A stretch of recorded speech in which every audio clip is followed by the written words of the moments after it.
Thank you for tuning in to the Jason Gregor Show here on Sports 1440, streaming on YouTube, Facebook, X, Instagram, and Twitch. Connor Halley sitting in for Jason, taking the day off. Hope you guys are all having a fantastic afternoon so far. The Jason Gregor Show, as always, brought to you by playalberta.ca. You can use promo code Gregor50 and get a $50 free play when you deposit $50.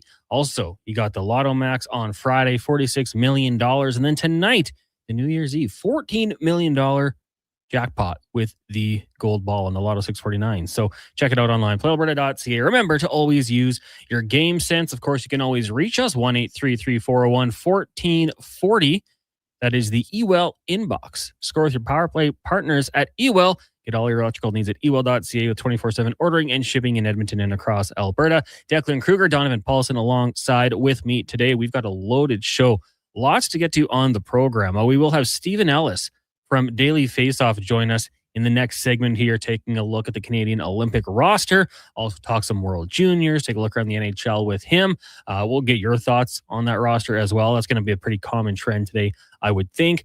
Giselle Espinales will join us from NBC6 in Miami. Of course, tonight, college football playoffs rolling on. You got the Ohio State Buckeyes up against the Miami Hurricanes. 12-1 Ohio, 11-2 Miami, down at AT&T Stadium in Arlington. It is the Cotton Bowl. So we're going to talk to her about that. Might have to ask a little bit about the Miami Dolphins as well and what the future might hold for Tua Tagovailoa in South Beach. We'll talk to Dave McCarthy from Sirius XM. Jason Gregor will join us for a segment as well. We've got Cam Tate's 2-minute warning. Of course, the Oilers in action tonight, taking on the Boston Bruins. So Joe Haggerty will be by.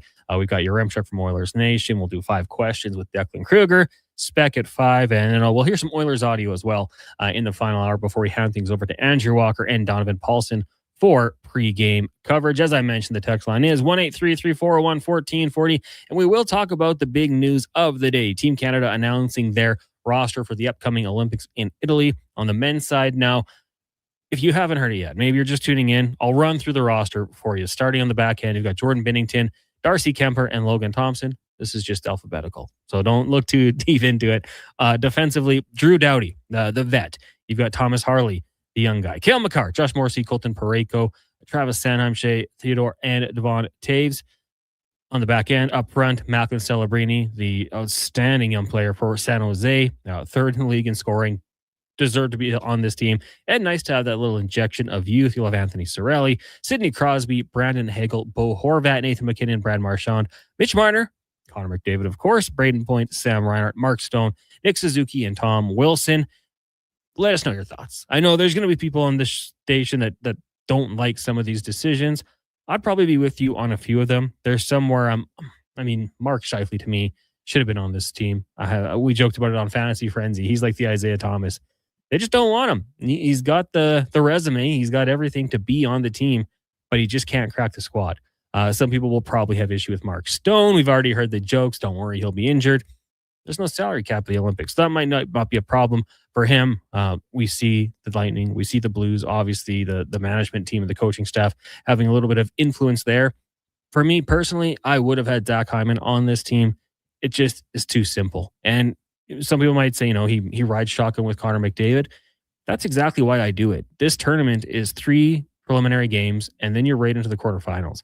So you need to hit the ground running with this team. Zach Hyman has that.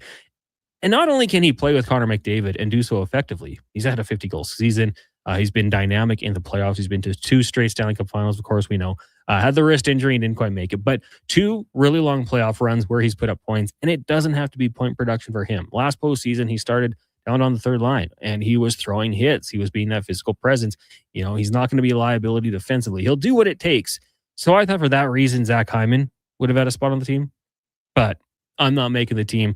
Evan Bouchard was a guy I think a lot of Oiler fans had hoped would get on. I don't think that was realistic. Maybe 7th or 8th, but obviously they're going to roll with the same group that got them the gold medal at the Four Nation Faceoff. So we'll get your thoughts on that. 1-833-401-1440. You can also get into it on the YouTube chat. And we're also on Facebook as well at Sports 1440. And if you're looking for us on YouTube, Sports 1440 AM. The Edmonton Oilers in action tonight as well, taking on the Boston Bruins. A nice 7:30 start. So if you're down at that game, of course, once it wraps up, you got lots of places you can head out to afterwards. Or if you're watching at home, it'll be great as well. Take it on the Bruins. Oilers coming into this one as favorites at playalberta.ca, playing some good hockey. Top line will have Ryan Nugent-Hopkins is via the morning skate, Connor McDavid and Zach Hyman.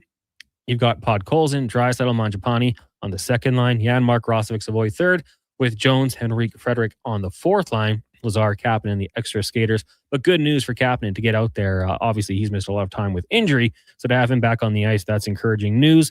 Defensively, you've got Ekholm Bouchard, Nurse Regula, and Stastny Emberson, Stillman, the odd man out, and Connor Ingram will get the start for the Edmonton Oilers. We'll talk about that a lot throughout the show as well. Of course, we can talk some NFL, get the NBA going on today. Declan, I got to ask you, though, I mean, this is your time to shine, right? We got college football bowl season going on right now. Nebraska-Utah meeting in the Vegas Bowl. An Edmonton Elk negotiationless player playing. Quarterback for Utah. Utah trails 14-7. Michigan up on Texas 17-10. And you've got a pretty good one right now. If you like points at the Tony the Tiger Sun Bowl with Duke leading Arizona State 28-24. This is a great day of sport. Oh my goodness, is it ever? New Year's Eve. Yeah, like the New Year's Eve bowl games and the New Year's Day bowl games used to be so special. It's obviously changed a little bit with the introduction of the college football playoff. Like the games absolutely mean a little bit less now. Vandy will tell you that, by the way they lost earlier today. But still some great games. Like I was talking about that. First of all, I had no idea. Dan Pierre's he's on the Elks negotiation list. Yeah, we had that texted into us earlier today. Had no idea. So there you go. Thank you so much. We appreciate that note. I was talking to during the lowdown. That's a funny game because like Nebraska is 7-5. Their quarterback's entering the transfer portal. And Utah was a 10-2 team whose only losses were to BYU and Texas Tech. Like it seems like a little bit of a mismatch in terms of how it was actually set up, but that's why you play the games on the field. So we'll see how that one plays out. But no, listen to your point. Unreal day of sports. No, that was Patrick Mahomes Jr. that transferred, right? Dylan Raiola, yeah. Whose dad played in the NFL for a long time for the Lions. Did you know that? I knew he played in the NFL. Yeah. I didn't know it was a long time. I think it was a long time. In my mind, it was a long time. It's awesome. Like I'm a little envious of those of you who are sitting down at home today and just watching sports all day long. Like you got World Juniors going on as well. Canada takes on Finland at 6:30. Oilers at 7:30. You got Miami and Ohio State, like one of the best sporting days in a long time. We will talk about it all. NBA is going on as well. We've got a text here from Nathan in Beaumont. This is the best looking and most skilled bronze medal team yet. Nathan in Beaumont. Yeah, I mean, we shall see. We shall see. Like to me, this is still a team that can win gold. It's got to come together and we'll see how it plays out. I mean, they won the Four Nation face-off. It wasn't a convincing fashion. Like it was overtime against the States. Connor McDavid scoring a big goal. Jordan Binnington kept them in it. So it wasn't like they ran away with that. So I don't necessarily know if I like keeping all the same defensemen. I think that there were some different changes you could have made. Would it have got into the starting lineup with Schaefer? I don't know. Maybe he would have just been someone who was watching from the press box, but we'll see. We'll see how it plays out. The United States is going to be very similar. Sweden, Finland, of course, they're going to be pesky, I'm sure. But it's setting up to be a fun event. There's no denying the top-end talent that this Canadian team has. Greg texting in says speed's going to be an issue. They have maybe 3-4 players max that can play that way. Yeah, well, I mean, your top two lines, I would assume, are going to have McDavid and McKinnon spread apart, so they'll bring the speed. Not the international ice surface we're used to. It's going to be 3 feet shorter. So how much that'll play into it? A little bit, I would assume. We'll have to wait and see. I mean, how much of a role are maybe the slower guy's going to have? Maybe they're bumped a little bit lower down to the lineup. I don't know. I'm intrigued how Mark Stone will be used. That's kind of the one for me. CH says, sorry, that's me. Huntori Mom says, CH, I see people online saying that they brought the Tampa guys because they all PK and they're good at it. That's great and all, but wouldn't it make more sense to bring in guys like RNH who can play first line minutes and with a star of Canada and is also elite on the PK and elite power play? I hate that I'm the best and best tournament and national team guys only made it because their GM is the manager and coach. Yeah, I mean, on Fantasy Frenzy, we dove into it a little bit. Like when it comes to making a team of the best, this is, to me, the only best on best tournament in the world. The World Juniors is great, but every team is missing some players.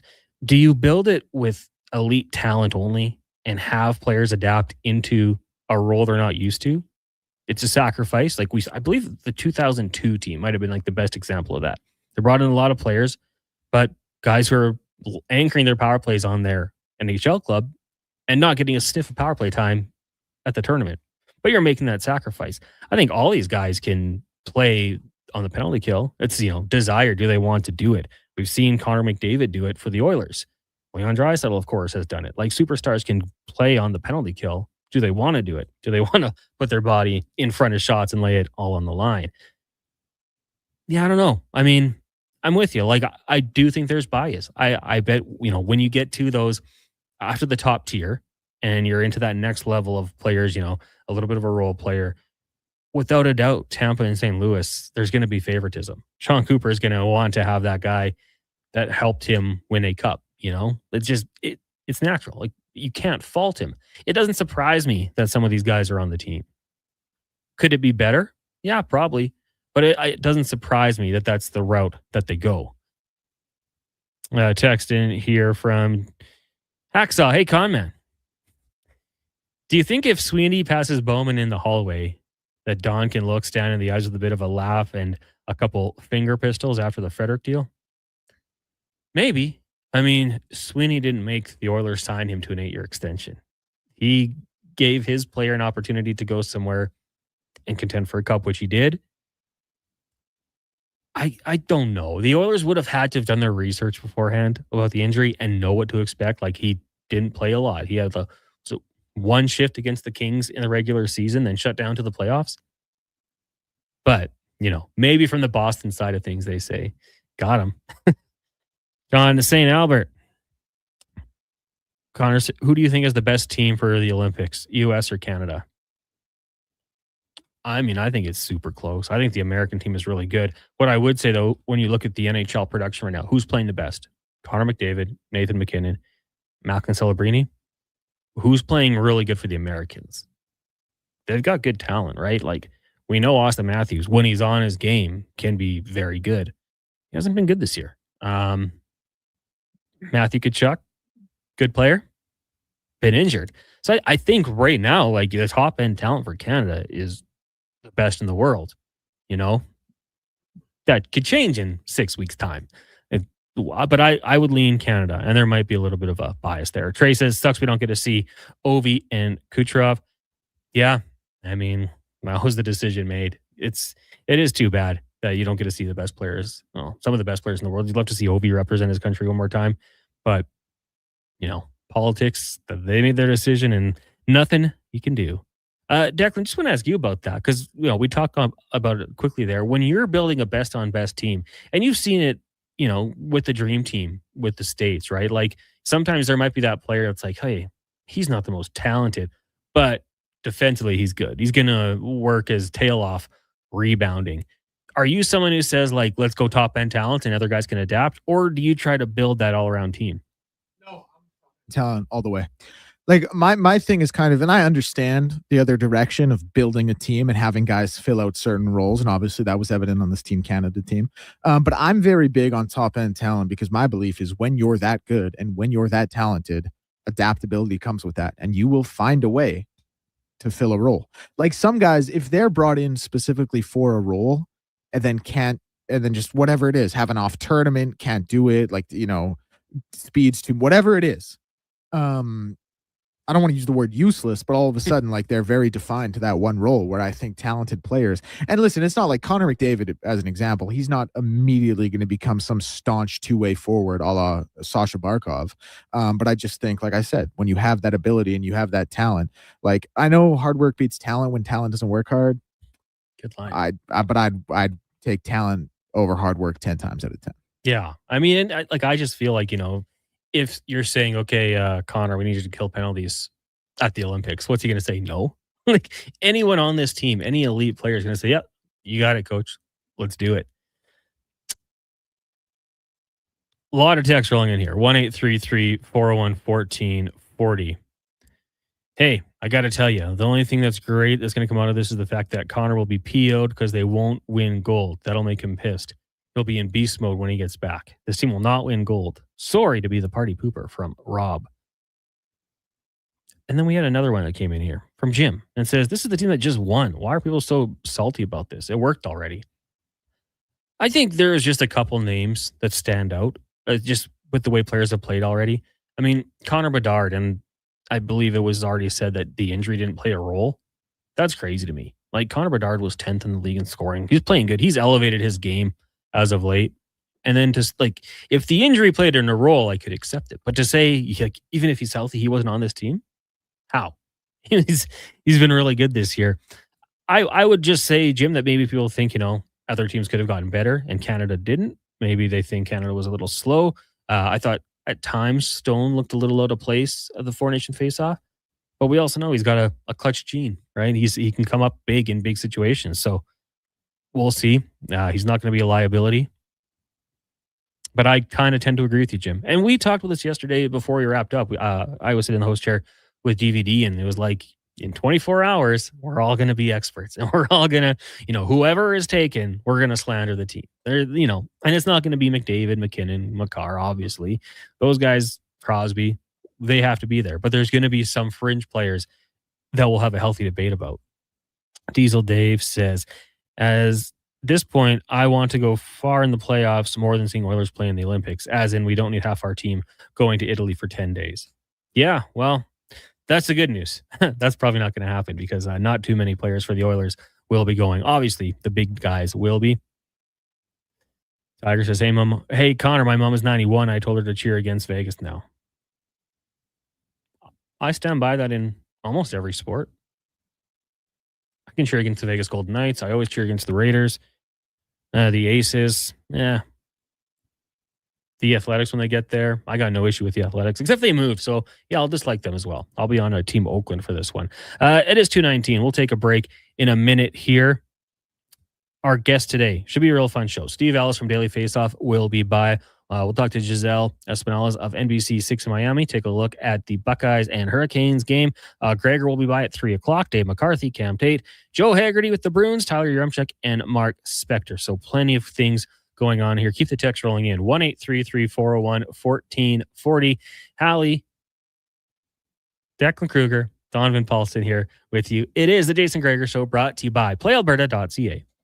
Legacy Heating and Cooling offers no payments and no interest for 1 year on your new furnace. So, when you wake up to no heat, call Legacy. If you need it immediately with no overtime rates. If you need it immediately and want to combo it with AC. Call Legacy. Call Legacy. No payments and no interest for 1 year on your new furnace. It could only be Legacy Heating and Cooling. Across the province, Albertans are taking their shot on Play Alberta. With casino winners every hour, jackpots worth millions, and revenue that stays in the province, there's never been a better time to sign up. Right now, our listeners can score a $50 free bet when they make a minimum $50 deposit with code Gregor50. That's code Gregor50 for a $50 free bet. Start playing with your game sense today to find out if you're Alberta's next winner. At Papa John's, our butter chicken pizza is a Canadian favorite, and we think we know why. We start with a velvety, tangy, and subtly sweet sauce. Then it's our better ingredients: fresh, never frozen original dough, juicy grilled chicken, and crunchy green peppers and onions. Sounds delicious, right? Well, wait till you try it. It's butter chicken made better. Order your large butter chicken pizza today for only $19.99. Better ingredients, better pizza, Papa John's. Proudly locally owned and operated. Did you know The Brick is proudly Canadian-owned and operated? We started right here in Canada over 50 years ago. Now, our 5,000 team members are proud to be your neighbor in more than 200 communities across Canada. And we support all Canadians with a growing selection of quality-made Canadian products and manufacturers. Nobody knows more about furnishing Canadian homes at the guaranteed lowest price than us. The Brick, saving you more. Visit thebrick.com and use our store locator to find a brick store near you. Edmonton's go-to station for all things sports. It's Sports 1440. From Low Tide to Kevin Carius and Jason Gregor, we deliver the latest on your favorite teams. Tune in 24 hours a day, 7 days a week to Sports 1440. Think your credit's not good enough for a new ride? Think again. Go Auto's car loan calculator is here to help. No commitments, no credit hits, just real answers. You tell us a few things, and we'll show you what you can afford. Text credit to 780-777-7777. That's credit to 780 all sevens.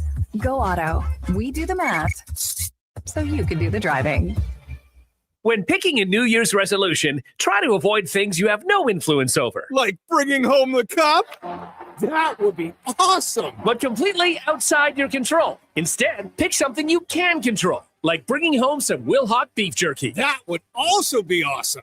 But what if we brought the cup home to Canada and it was filled with Wilhauk beef jerky? Okay, I'll allow it. Wilhauk beef jerky, only available in Leduc. Get yours today, because you don't win cups with salad. The job isn't done until the last load is hauled, and having a semi-trailer out of commission is not an option. Whether replacing or adding to your convoy, Edmonton Trailer has a huge inventory of new and used semi-trailers, trusted by the gravel, logging, oil field, fluids, and freight industries. Find a trailer right for you online or at one of their 3 locations. For sales, service, parts, rental, and finance, when you're in it for the long haul, Edmonton Trailer.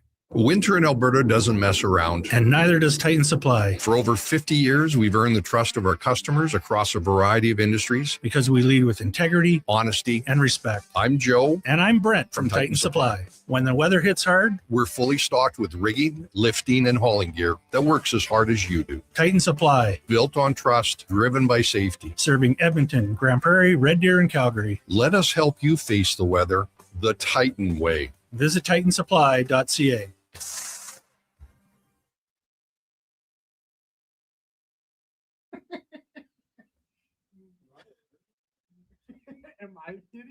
Portions of this hour brought to you by Northwest Crane. Available for all your lifting and equipment needs. Specializing in selling and servicing cranes. Get lifting at northwestcranes.com. Pro sports, local sports, minor leagues, you got it all. It's the Jason Gregor Show on Sports 1440. Presented by PlayAlberta.ca, Alberta's only regulated online gambling website.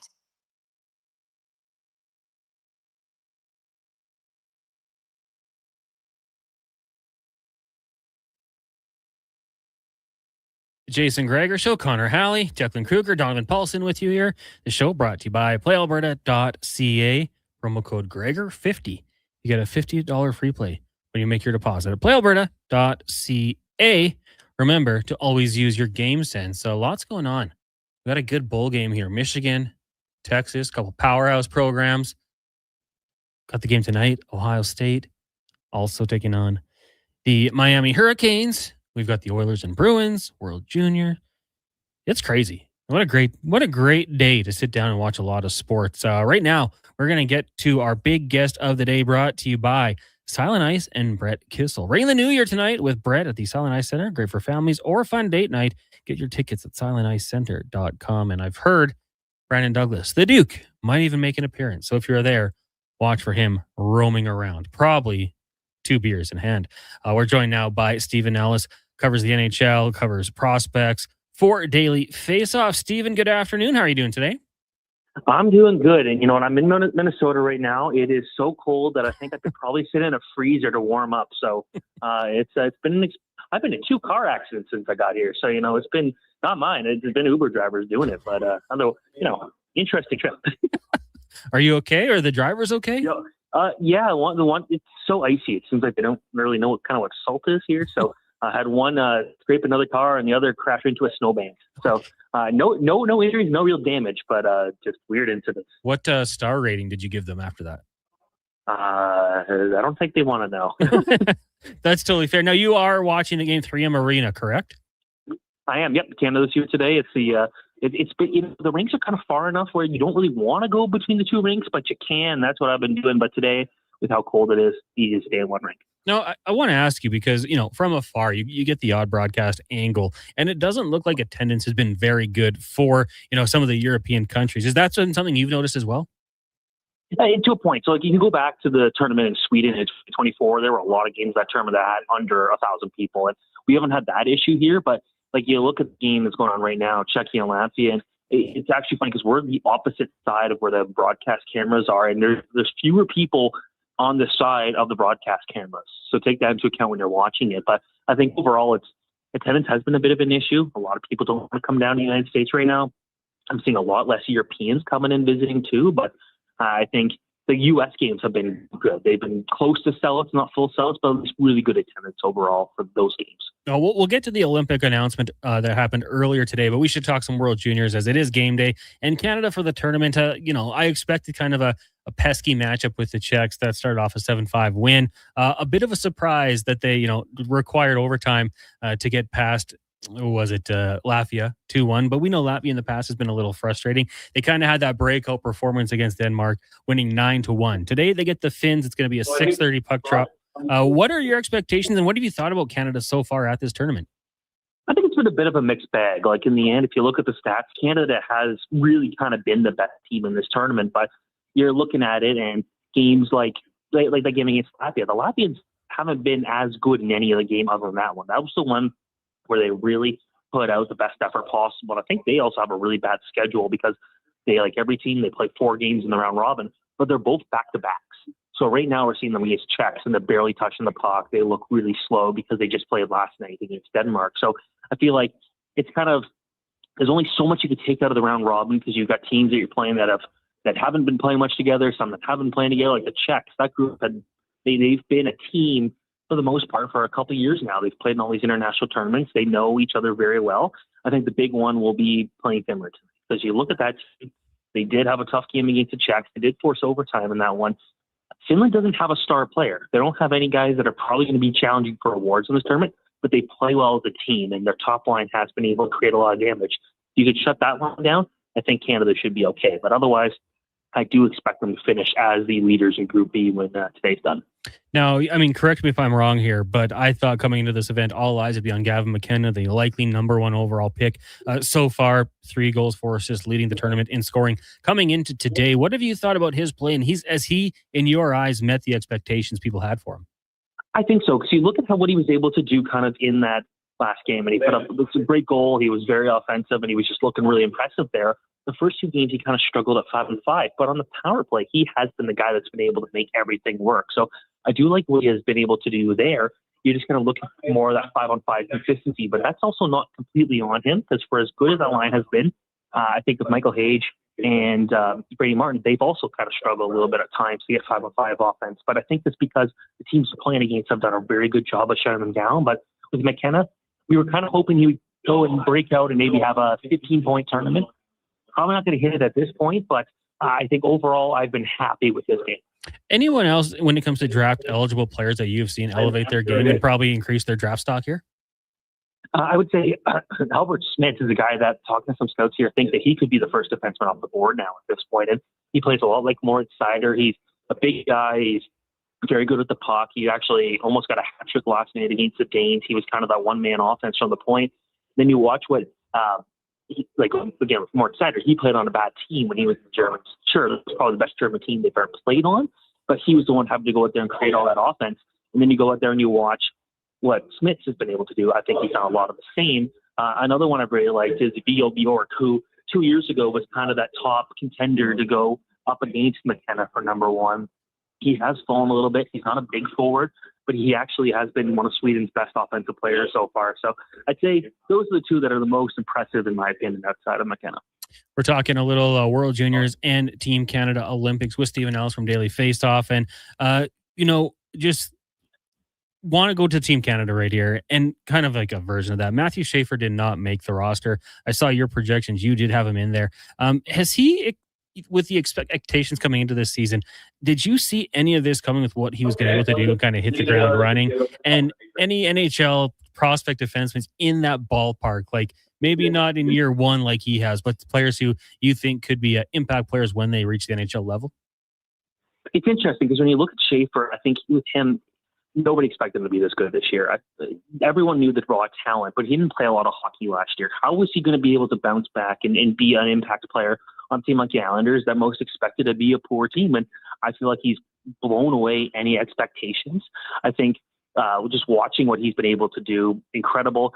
I don't know if it's a terrible idea leaving him off this team. I think in general, there was a lot of competition. He was going to probably be that eighth defenseman at that point. I think he should go and relax. He has not played a lot of hockey in the last calendar year, but I think he still needs to just make sure he's all good, because this is a bit of a different situation with him schedule-wise than what he's had to deal with before. But I really like his game. In terms of kind of other guys we could see kind of do similar things, Adam Jiricek is very interesting. We're watching him right now with the Czechs, where he is looking like a potential MVP candidate. Now, obviously, I don't expect him to be the World Juniors, but the way the stuff we've seen from him in the OHL this year, now with this tournament, this looks like a guy who's playing with so much confidence, so much poise with the puck, and I wouldn't be surprised if he pushes himself into a leading role with the St. Louis Blues early next season.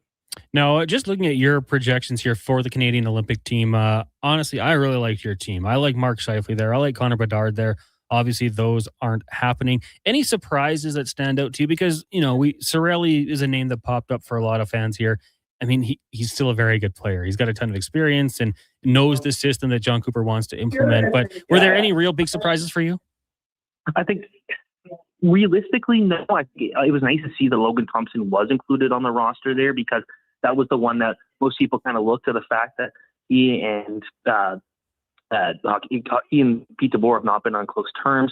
Would that leave him off the roster? But seeing him there is good. I think a guy like Bedard and a guy like Wyatt Johnson, a guy like Scheifele, you expect that they'll be there at that next Olympics. But the kind of that line of thinking is a little wonky now when you think of the fact that it has been so long since our last Olympics. Will we actually be going to the Olympics in another 4 years? So we'll see. But I think guys like Schaefer, guys like Bouchard, guys like Wyatt Johnson and Connor Bedard, I expect them to be a big part of that next team when we hopefully get to see that happen again. So, Stephen, we've had a few people texting in. They just don't believe this is a gold medal caliber team. Some people saying even as low as bronze. When you look at it, assuming what we saw, at the Four Nation Face-Off as well, is this a team that you think that can win gold? Absolutely. I think even most Americans would probably tell you that. The Swedes, their question is who's going to be their goalie, because it seems like there's some decent options, but nobody really is kind of the clear favorite there. I think it's easy to overrate Canada because you expect them to do well, but at the same time, I feel like there's some overreactions on the roster from what I've seen, because overall, do they have a true weakness? Are they actually below a top three team in any specific category? I don't think so. So I think their offense is very good. That fourth line is going to be very scary if guys like Tom Wilson and just, Brad Marchand, guys that are going to just be terrorists out there. And I think also, keep in mind the one combination that could be so lethal in this, Sidney Crosby and Macklin Celebrini. Those two guys played incredible together at the World Championship. And I know anyone can probably play with Crosby, but I'm not sure anyone can read the plays that Crosby does as well as Celebrini. So I think it's a good roster. I think right now anything lower than a gold would be a massive shock for this team. And just quickly here, I know Macklin Celebrini, the San Jose Sharks aren't always appointment television for people. They play a little later, a lot of nights. For those who don't know Macklin Celebrini, what will they see from him at this stage? Well, I'd say whoever's missing out on San Jose Sharks games, make sure you could change your bedtime because you got to be able to watch those Sharks games. They're a lot of fun. When it comes to Celebrini, just incredible hockey sense. He was compared to in his draft year to the way that he processes games to Sidney Crosby. That's a huge guy to be compared to. And I hate comparisons like that because that puts a lot of pressure on the guy. But you watch the way he's out there outthinking everybody in one-on-one situations. And he's got the pure skill to pull it off. He back checks. He does everything for the San Jose Sharks. And he's giving fans a reason to keep a close eye on that team. So I think just a guy that anytime he touches the puck, something happens. He's been very productive. His defensive metrics have been good. There just doesn't feel like a true weakness in his game right now. Well, Stephen, thanks a lot for doing this today. Really appreciate it. Stay warm. Hopefully you don't make it a third car accident. We'll get you on again later on to talk more World Juniors and some prospects as the draft rolls around. Yeah, thank you so much. There you go. That is Stephen Elks with Daily Faceoff. Joining us here on the Jason Gregor Show. Connor Halley sitting in. Declan Kruger, Donovan Paulson alongside with me. That was the big guest of the day, brought to you by Silent Ice and Brett Kissel. Want to go watch a great show tonight? Brett Kissel, families, date night, whatever it might be. You can get your tickets at silentice.com. SilentIceCenter.com, I should say. Canada in action tonight, 6:30. Then we got the the Oilers at 7:30. And of course, you've got college football tonight. college football playoffs rolling on. Ohio State taking on the Miami Hurricanes. We're going to discuss that next here on the Jason Gregor Show with Giselle Espinales. Covers Miami sports down in South Beach with NBC 6. And we'll talk about Miami Dolphins as well. Maybe get our thoughts on Sam Bennett not making the Canadian Olympic team. What's going on there? All that and more. It is the Jason Gregor Show here on Sports 1440, streaming on YouTube, Facebook, X, and Instagram. Also now on Twitch, brought to you by playalberta.ca. Mr. Rooter decorates a gingerbread house. Wow. What did you do here, Mr. Rooter? Well, we've got a Jube Jube toilet, complete with an icing-based wax seal. The main water line is licorice, red for hot, black for cold. You got your standard marshmallow hot water tank and a candy cane sewer line. And on the outside, candy corn hose pips. Disgusting, but they get the job done. To have your Yule clogs fixed, trust one plumber, Mr. Rooter. Hi, I'm Colin Livingston, president of Cantork. We've been tightening bolts and redefining our industry for 25 years. Yes, a quarter century, and we're just getting started. Check us out at cantork.com. Our tools age better than I do. Whether you're a craft beer connoisseur or more of a wine aficionado, there's always something new to discover at Sherbrooke Liquor, a unique, family-owned, independent liquor store. The selection? Incredible. The non-alcohol section is also very impressive. Sherbrooke Liquor, expert, knowledgeable staff with a passion for unique finds. More than just a liquor store, we're a community. Alberta's best, the one and only Sherbrooke Liquor. Wine, spirits, and oodles of beer. Visit SherbrookeLiquor.com. At Papa John's, our butter chicken pizza is a Canadian favorite, and we think we know why. We start with a velvety, tangy, and subtly sweet sauce. Then it's our better ingredients: fresh, never frozen original dough, juicy grilled chicken, and crunchy green peppers and onions. Sounds delicious, right? Well, wait till you try it. It's butter chicken made better. Order your large butter chicken pizza today for only $19.99. Better ingredients, better pizza, Papa John's. Proudly locally owned and operated. Looking for the perfect gift? Give the gift of great taste with a Loca Quality Market gift card. Redeemable at any Loca Quality Market or Loca operated restaurant. It's a treat for food lovers. Ready anytime. Grab yours today at loca.ca. From the locker room to your radio, Sports 1440 is Edmonton's sports leader. Real talk, big personalities, and your texts. It's interactive. It's fun. It's where Edmonton talks sports. Sports 1440.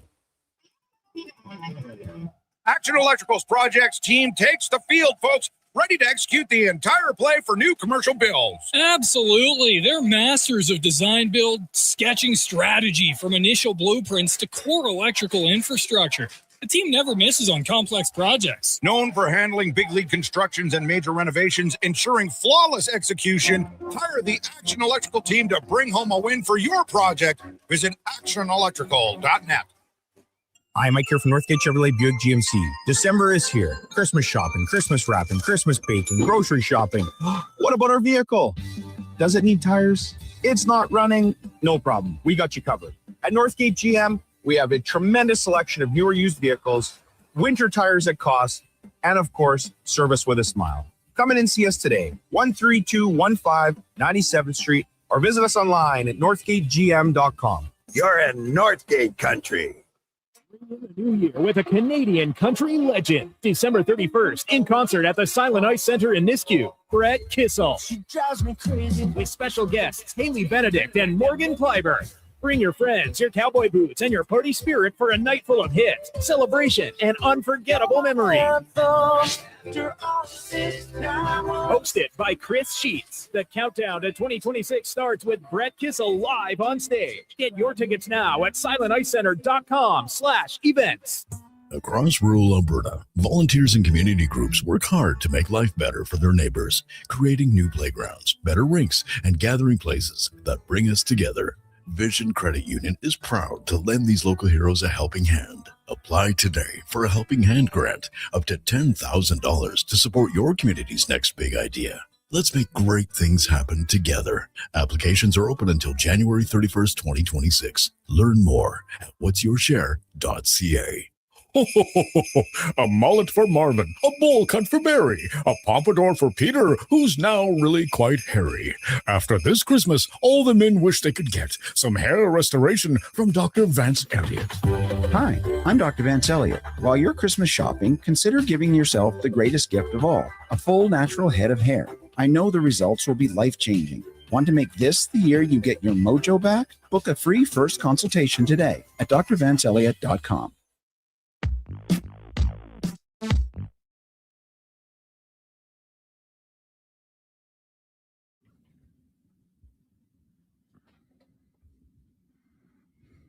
Portions of this hour brought to you by Sherbrooke Liquor, the best place for wine, cocktails, and beers from all over the world. Also, variety of excellent non-alcoholic options. See more at SherbrookeLiquor.com. From puck drop to kickoff, it's the Jason Gregor Show on Sports 1440. Presented by PlayAlberta.ca, Alberta's only regulated online gambling website.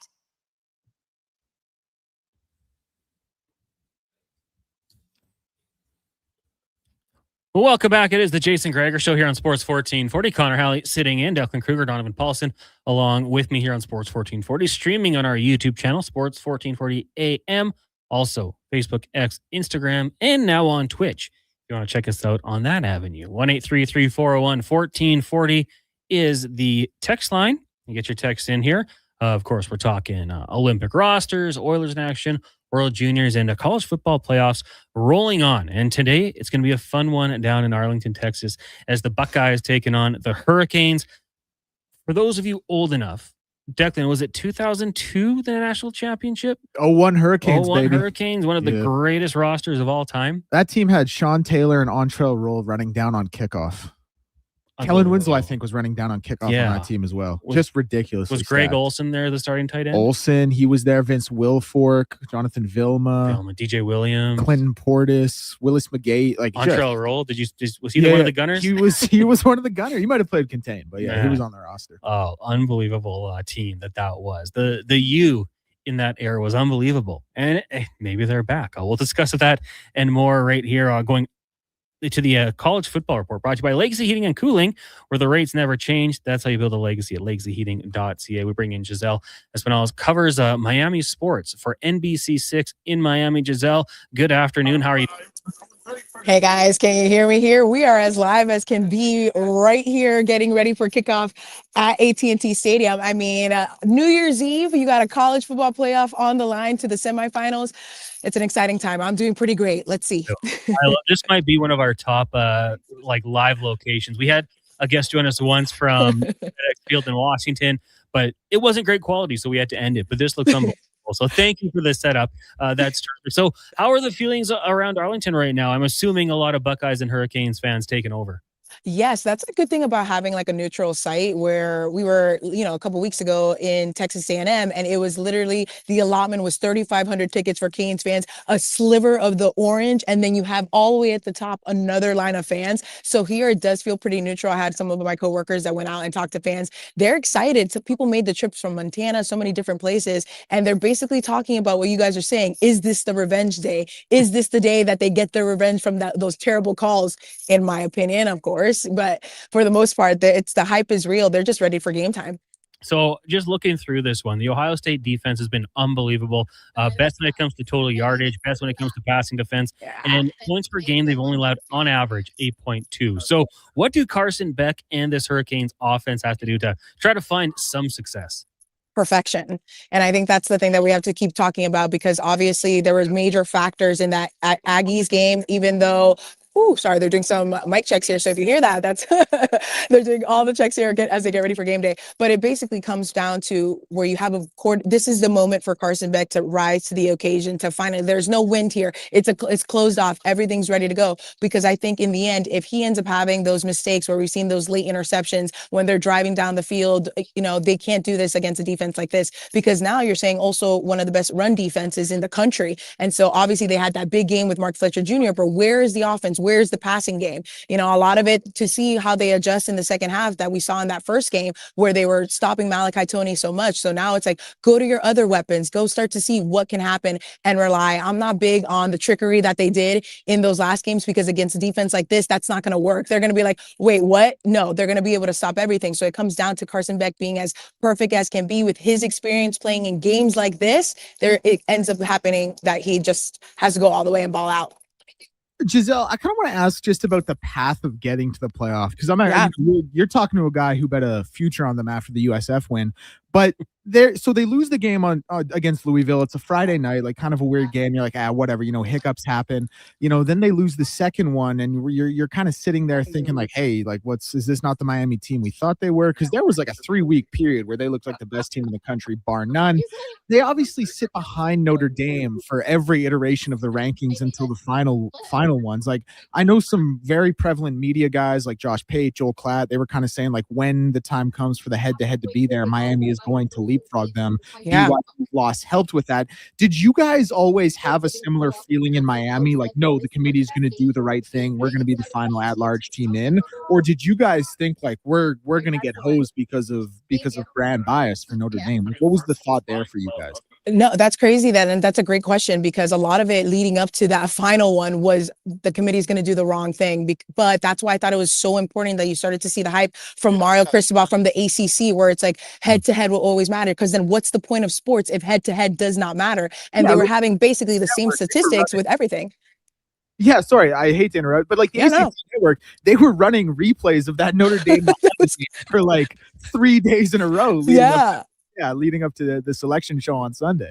I think of it back to when you mentioned SMU, things like that. Does the committee look at like what the coaching did, but when to me, I'm like, you want the best team in the end of it. And if it came down to that, once Alabama came out in the position that they did, I was like, this is it, because that was the scenario that everybody was expecting, where it's like, if Alabama stays, then comes down to the head-to-head. And that's exactly what the committee went down, because if they had set that precedent that head-to-head doesn't matter, then all these teams are going to be like, why are we playing all these random games? Why are we signing up with these random schools? And if it ever comes down to that again, it's like, then the head-to-head doesn't matter. So I think the committee was basically hands tied. Was it the right thing that they did, that Miami was never ahead of them? No, but I think they learned their lesson as the committee continues to like progress through all of this and start to see how this all works with this new format with the college football playoff. It's like, okay, if they're losing or if they end up winning the games that they did and they end up having the same record, that should always be ahead. Miami should have always been ahead. But we've seen the committee do some random things in the past years where you're like, what's going on? Or even before it expanded to 12 teams. You're kind of like, okay, what ends up happening? But I'm glad they came out with the right decision. But leading up to that moment, I was like, this is it. We're going back to the Pop-Tarts Bowl, which is a fun bowl. But I was just like, it's over. Because that's, even for me, who covers them daily. And I remember thinking like, they wouldn't have been in this position if they would have lost to SMU, those random coaching decisions that they did at the end of that game. But it worked out in the best favor. And here they are, 2 wins away to compete for a national championship in their hometown. But obviously they have to start here first. Well, let me ask you this one as well before I ask an actual question about the game tonight against Ohio State. Do you think if Virginia had beaten Duke and got in as the last auto bid, or I guess second last in that case, because then Tulane would have been the last auto bid, do you think in that case the committee would have kept Notre Dame ahead of Miami? It's when you think back of the scenarios itself, I also thought, I'm like, did Duke end up doing the best thing ever by randomly being the ACC championship winner? Because I think because Virginia was ranked lower, right? Like, what were the final, right before that, Virginia was ranked underneath, no? I'm trying to remember, I'm like, the committees, the numbers changed so much. Yeah, Virginia was ranked 19th going into the ACC championship game. Yeah, I just think, I don't know. I don't think so, because then you're thinking, what is the strength of schedule? Because then they start to think of that, like, oh, let's look at the matchups. Let's look at the difference that's happening. So like the committee ended up changing every single day. Every time we would hear that guy, the head of the committee, I'm like, what is this guy saying? I'm like, he's changing his mind every single time. So, I mean, luckily that scenario didn't play out, but I was worried that I'm like, what if, because everyone was saying if the upset happens with Duke and Virginia, like then the Miami could get in, things like that. But if Virginia would have won, I mean, Virginia was a good team too. So it's kind of one of the, like ended up being in the ACC championship to begin with. Let me ask a two-parter here before I send it back to Connor. The first part, you guys have a Canadian playing in that front seven who's projected to go first overall in the CFL draft, and Akeem Messidor. Would love a scouting report on him. And then second, what is the game plan for Jeremiah Smith? Because Ohio State has kind of done this thing where they've like cakewalk through games this year, but then every once in a while they just hit the Jeremiah Smith button and there's nothing defenses can really do. So like I said, the scouting report on Messidor there, and then obviously a game plan for Jeremiah Smith. Well, it was interesting just to see how great he has been, even with Akeem, just starting off. And I got a chance to talk to him as they went up to this game, and he's just like ready to go. I think they know the strength that they have. They're all healthy. And I think that front seven with him, alongside Ruben Bain Jr., like both of them just being two true, to get to the quarterback, that's their goal. And I think then they were seeing the tape on Julian saying, they're like, look, he can make plays. And yes, we know that they're good, but here we are just as great. And they know what they're capable of. So I think Akeem's, first of all, his elegance and leadership in that whole defensive unit already shines through. And they got a couple of their guys back with Keontae Smith too, that was another even bigger deal. So I think with him, he's just like ready to go. I mean, this guy is like a beast. I hope he ends up going far in the draft because he absolutely deserves it and works really hard. And the crazy part about the Jeremiah Smith thing, the connection with being like, I would have picked Miami if they had what they had now. And it's like, it's hard to stop a guy like that. That's the reason why he was one of the best, even as a high school student. He won those championships with Chaminade Madonna and some of his teammates. He was playing here. And I'm like, the full circle moment. It's hard to stop guys like that though, because in the end, they're going to make plays. That's the reason why he's as elite as he is in that position. And I mean, it's going to be up to, maybe it's up against Bryce Fitzgerald. And it's like, there we go. It's like, you can stop at all those things and read those defense as well. And you have a freshman like that, that's willing to put in the work and being able to read the defense the way he has. He was ready to go after he won in that interception against the Aggies. So he can imagine he's probably like, I already did my scouting report. I got this. Don't worry. And as a true freshman, it's incredible to see what he's guys are. So it's up to them to stop a guy like Jeremiah Smith, because I think for them, he's just unstoppable. He could just make these catches, ballerina his way into the end zone if he has to have those 2 feet in, and it's just incredible.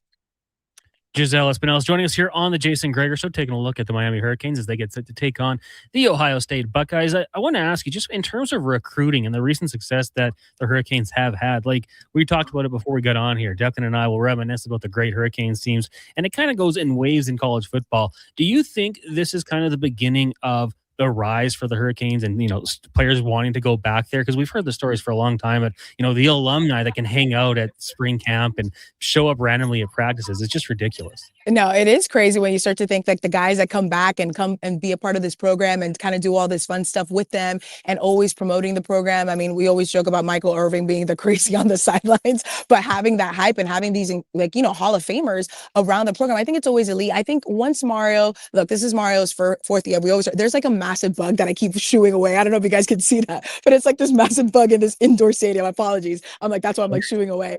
When you have Mario who said that we've always heard a great recruiter, but now he's put in the body of work to show actually it's not just you have to wait 3 years on the sideline. If you're good as a freshman, you're going to work your way through and make that. And I think that's been the biggest thing with the recruitment and having these big games and winning these big games. It's like you got some of these freshmen that normally you never hear about a true freshman playing some of the biggest minutes of his life in his career. And I think that's showing the recruiting classes moving forward that are like, I think Miami's legit, and Mario runs a tough ship. So I think it's one of those things like, you have to come in here and work hard and earn those playing minutes, but knowing that, hey, it's going to lead into something good. Because now I feel once he made the change, he's made the changes. Look, DC, OC, all these things, being able to know like, hey, this didn't end up working out, but we're going to get the guys that we need in order to build around everybody else. This bug is going crazy. I think I'm going to move, but maybe it gives you guys more of a, hey, this is what's happening here. There are bugs in AT&T Stadium, not just the blinding light at a certain time of the day. Last question for you, Giselle. I just want to ask the Miami Dolphins here because not ideal. The Tua Tagovailoa scenario is crazy. Like, could they trade him if they release him? There's the dead cap, but the Denver Broncos took on that dead cap, and they've turned it around pretty quickly. What do you think happens with Tua and the Dolphins this offseason? It was kind of sad because in the end, you think of him as an athlete and as a person, right? So you kind of had to differentiate the two. But then I realized, like, wait a minute, how much money does he have guaranteed? And this Tua became immobile. And in this game, you have to have a quarterback that can move in the pocket. You have to have a quarterback that can sense and started to see. And there were games where we're like, is Tua reading? We've always heard things that he can't read beyond the first, right after the first read, he scrambles. But then there were moments where you started to see in some of these bad losses where he had a couple picks, he looked unsure. You can't have an unsure quarterback in this league. It's just impossible. So once he talked to him after the benching, it just felt like this is it. We probably saw Tua, but then you start to think of what that that cap space, what those money hits are. It was like $99 million combined with I'm like, this is insane money. But to me, I think because Stephen Ross has shown that he's an owner that's willing to put in the money for it and wants to see this team be successful. I mean, to win a Super Bowl is going to be impossible. He is an elderly man in this kind of day and age, and it's hard with how hard this league is. But for me, I'm like, maybe it ends up being that it's Tua's last time, because now we're hearing Mike McDaniel obviously making the move. Probably, to me personally, covering this team, the move was a little bit too late. But then you start to think, like, he really believes in Quinn Ewers. He was one of those days when it was Quinn Ewers pro day, being like, or I think it was like during the draft and all the craziness that was happening. It's like, hey, I'm really impressed with this guy. Because remember, Mike McDaniel came in with Tua as like, you got to stick with him. When you're a head coach, you got to stick with the guy that they're going to pay. Then obviously Tua had that great season leading up to that extension, but we always knew that those injuries, concussions, everything else were like, Tua was always going to be that question mark. But seeing this season, the regression of how he couldn't move, how it's like at this point, I mean, that's why he became the emergency quarterback, not even the number 2 quarterback. And I think that's what made the biggest change, where it's like, you have to move on. If you want to see a franchise win their first ever playoff game in 25 years, this is not the quarterback of this future. And sometimes it is. Maybe you have to rely on this rookie to kind of grow. Maybe Quinn ends up being the best backup, and then you find someone in free agency, but they obviously have their hands tied. But at this point, how do you come back from a bench Tua? You just can't, because is he going to suddenly become elite in the next off season or during training camp? No, this is as great as he was going to be. He was never going to be an elite quarterback, and we got him at the worst time as he continued to regress, and a waste of a season, in my opinion. Good answer. Good answer. Yeah. That's how frustrated I am with this Dolphins team. I'm like, listen, I'm over it. We got a Dolphins fan in studio right now, so he was listening quite contently. Well, hey, Giselle, enjoy the game tonight, and we'll see what happens. Maybe we'll have to get you back on if the Canes find a way to get past Ohio State. Please call me up. If it ends up being, you're going to see me go crazy if the Canes end up winning, because it will be crazy in Arizona. And if they win that game, I mean, I'm already manifesting. Why not? We're starting the new year right. We're manifesting a big Canes win. Awesome. Thanks, Giselle. Take care. Thank you. There you go. That is Giselle Espinal joining us from AT&T Stadium in Arlington, home of the Dallas Cowboys, with apparently bugs flying around and such. So good little rundown there. Declan, here's a question for you. You're a 5-star recruit, corner or safety. What do you want to be? Well, corner. The corner? Okay. I'm playing the nickel. Oh, you're playing the nickel? Okay. And I'm not tackling. Bad tackler, but I don't know, making plays. You're 5-star. Yeah. You have to stay in Florida. Are you going Florida State? Are you going Florida, or are you going Miami? Oh, it's a great question. Or USF or UCF? Yeah. Respectfully, we can obviously take those, take them out of there. No, I would, just because of the history of the DB position, especially when you look at a guy like one of the best, probably the best to ever play in prime. Yeah. I think as a DB, I have to go to FSU. But I will say, with the current state of the teams, Miami is the program I want to be at right now. Man, Miami was so cool in the early 2000s. Ohio State was good. Nebraska.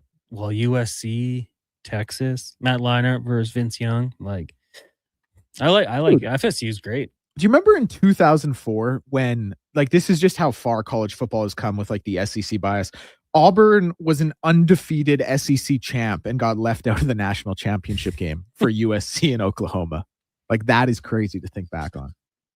That's why we got the playoff, right? Well, Facts. A lot of fun talking some college football. We'll take a break. When we come back, we'll get to Jason Gregor. We'll also be joined by Dave McCarthy and hear Cam Tate's 2-minute warning in an hour or two. But first, a Sports 1440 update with Declan Kruger, brought to you by Fountain Tire. At Fountain Tire, we focus on one thing, your vehicle. From tires and wheels to oil changes and vehicle repairs, we got you covered. Visit FountainTire.com and book your appointment today.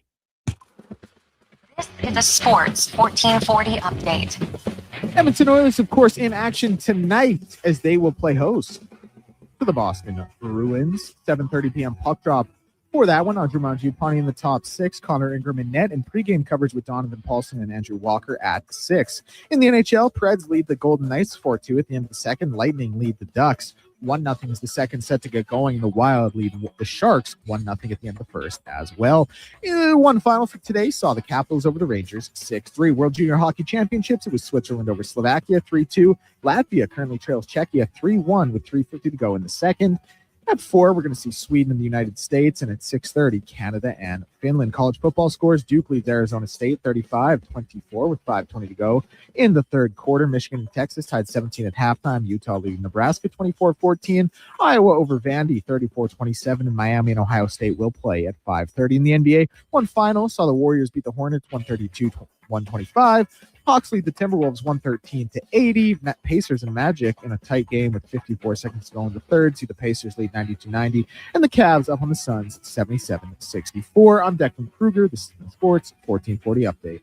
This is Sports 1440, a Stingray radio station broadcasting on Treaty 6 territory. Download the free iHeartRadio app and listen to CKJR wherever you go. Scott McGilvery here, HGTV host and renovation expert. The one upgrade I know homeowners will love: better, fresher Culligan water straight from the tap.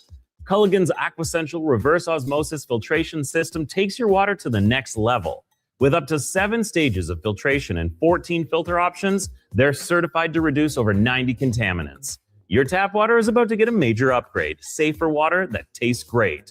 Get started with a free in-home water test at Culligan.com. Culligan, water you love. Hey, sports fans, we've got a clear choice for you. At Crystal Glass, we provide customers with the perfect glass for any job. From home to auto and even commercial, installation or repairs, we're your team. Call 310-GLASS or visit crystalglass.ca. Crystal Glass. When you have lifting and material handling needs, Northwest Crane delivers. Western Canada's Sandy dealer, backed by the industry's toughest one. 3 years, 3,000 hours, no compromises. They service all crane makes and models with skilled technicians and deep industry expertise. Alberta owned with locations in Leduc and Grand Prairie and fully equipped service trucks. Northwest Crane keeps your operation lifting. For more information on sales or service, visit northwestcrane.com or call today. You matter. Your mental health matters, and you're braver than you think. Not Alone is an organization focused on creating a space of acceptance and support through tough, meaningful conversation.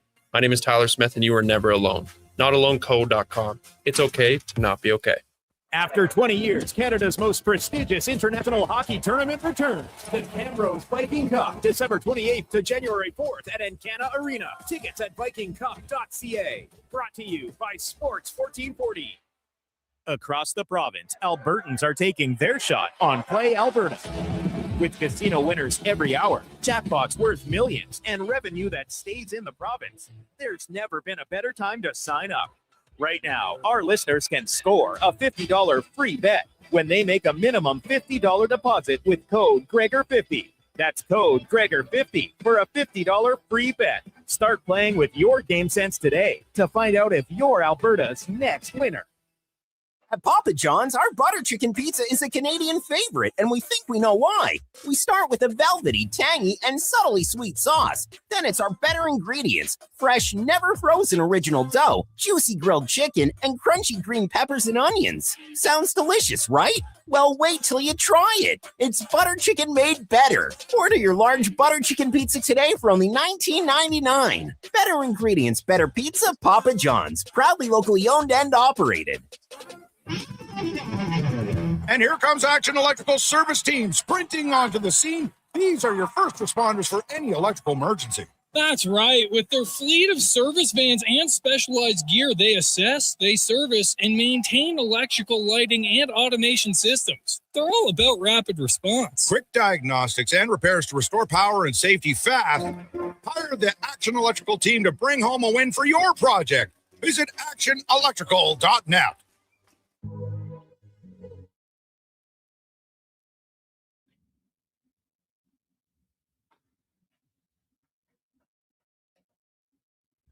Portions of this hour brought to you by Crystal Glass, your clear choice for residential windows. Locally manufactured and installed, Crystal Glass provides a beautiful product and incredible customer services. For all your residential needs, call 310-GLASS or visit crystalglass.ca for a quote. Hat tricks, touchdowns, and home runs. Get it all with the Jason Gregor Show on Sports 1440. Presented by PlayAlberta.ca, Alberta's only regulated online gambling website.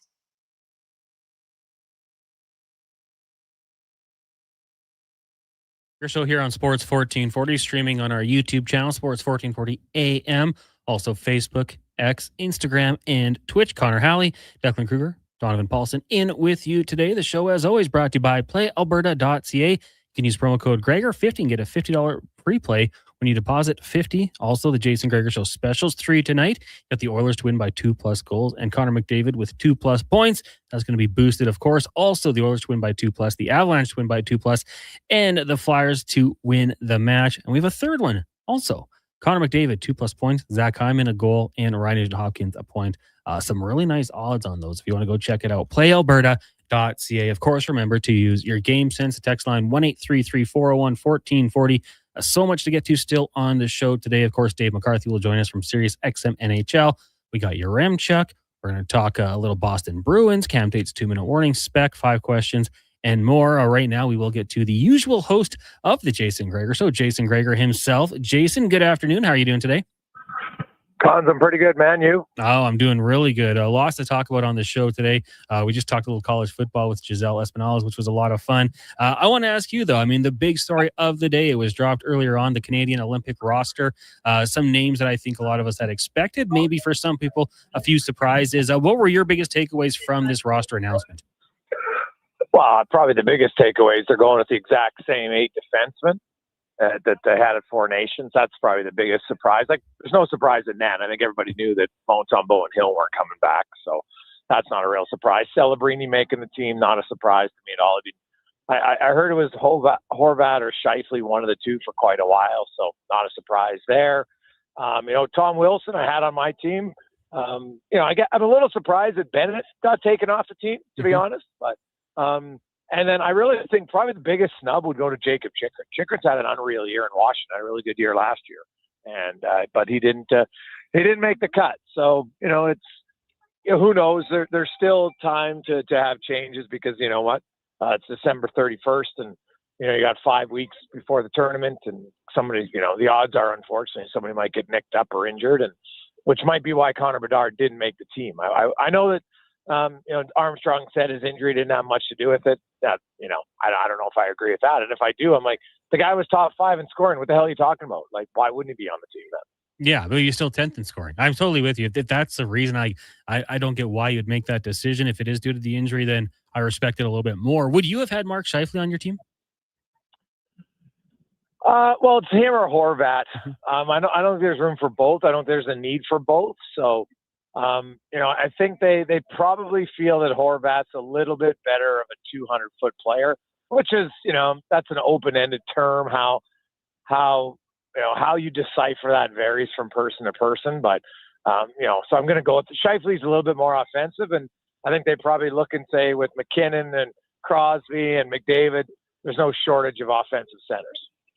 I would agree with you. Jason Gregor joining us here on the Jason Gregor Show. Connor Halley, Declan Kruger, and Donovan Paulson with you. Now, just when you look between the pipes, we've had a few people texting in, kind of surprised by the Binnington decision. For me, not a surprise because what he did at the Four Nation face-off. What do you think, in terms of games played? Do you think we see Binnington get into any games, or are you going with Logan Thompson? Well, that's going to be the question for me, right? Binnington, you know what? He got the look last year, and he ran with it, and he wasn't great up until the final. Right? If you look, he kind of let in a weak goal every game. Weak might be a little aggressive, but, goals that you thought he would make or save. But then when the game was on the line and the game mattered, the guy made massive saves, right? Like, look at the overtime for Nations. McDavid doesn't score probably if Binnington doesn't make those 2 saves. So I always thought he was going to come back just for that. But will he get out of respect the first start? I don't know. I don't know if, you can't always just look and say, well, you did it last year, so you're automatically going to do it again. Like, he's going to have to show something in the month of January that he has a pulse because he can't even get the starting job on his own team. Mm-hmm. So I'd be surprised if Binnington's there, but I think, hey, who matters. In life, it matters everywhere because the decisions on who's going to make it and who isn't is going to vary from person to person. And so when you have your own GM or your own head coach, that's a benefit, right? It was when Glenn Sather ran the teams in the Canada Cup, etc. So I'm not surprised that guys like Parayko and some others who people were questioning, hey, maybe you could have brought a Chikrin or a Bouchard instead of one of them. And I'm like, yeah, sure. But the other guys will say, well, no, this is why they're there, and these guys win, and we like their size and we like their speed. So it's not like they brought a bunch of fourth liners, right? Like it's there is going to be some guys that not everybody agrees with to be on the team, and if we all did, it'd be pretty boring. Totally agree. Now, from the Four Nation face-off roster, Sam Bennett to me is the only real surprise. Aiden Hill, Seth Jarvis, Travis Konechny, and Sam Montembeault not on the team. Any other surprise for you with those 4? No, not at all. Jarvis banged up.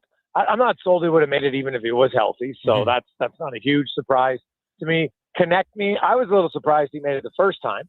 to be honest. And then you just look at how he was used and how little he was used. That's not a surprise. And I think it's more so going to be, you know what, like people say, hey, Bouchard and Hyman in Edmonton, for instance. But if you're an Oilers fan, you're happy they're not there. You don't want them to go there and maybe not play and just sit around. You'd rather them rest at home in the 3 weeks and then get some practice time in, right? Like that's how, I know it'd be a good experience, but if you're not playing, the experience isn't as good. Call a spade a spade. You're the 13th or 14th guy and you don't play in that tournament and they win gold, you don't feel nearly as part of the team as if you played. That's just a fact. So, there's going to be 2 defensemen and 2 forwards sitting out every game. Yeah. And it might be the same guys every game. Jason Gregor joining us here on the Jason Gregor Show. Connor Halley sitting in. The Edmonton Oilers are in action tonight, set to take on the Boston Bruins, who have lost 6 in a row. That first loss of the streak came against the Oilers. It was a 3-1 victory for Edmonton. What do you think about this one going into it tonight, Gregor? Connor Ingram going to get the start. Is that a surprise to you at all? No, God, no. Right? Like, great for Pickard. He played unreal. But no, Ingram's I think, kind of your starter. He'd started 3 in a row. And, you get him back in. Otherwise, if he doesn't play today, it would have been out a week. So that's, I don't think that's ideal, right? Mm-hmm. And Pickard did his job. Is like, I think Pickard's the backup, right? Whether he's the backup behind Jari or whether he's the backup behind Ingram, I think he's the backup. And so rarely is your backup starting consecutive games. So I know he had a great game, and that's what you want. And I think that performance. If Ingram isn't very good today, then you know what, we could see Pickard back against Philly on Saturday. But I think if Ingram plays well tonight, Ingram probably plays again against Philly, and then you'll get Pickard one of the starts next week. Now down to the morning skate today. Second line had Draisaitl, Podkolzin with Mangiapane. What do you think of adding Mangiapane to that second line and the opportunity it could give him? Well, at some point he's got to get going, or he's going to get going somewhere else, mm-hmm. right? And I still, I'm not a believer. I know a lot of people, they're showcasing him. I'm not a believer in showcasing. Like, you think opposing GMs like, the guy had a good game playing with Draisaitl, now let's trade for him. Like, it doesn't work that way. Like, what are you talking about? So I've never really believed in the showcasing question that people bring up all the time. So I just think the coach is like, you know what? Let's put Roslovic and Savoy together. And we think that can be a third line that can score. And so Mangiapane can play with Draisaitl and Podkolzin. And, now is he going to last there? Right?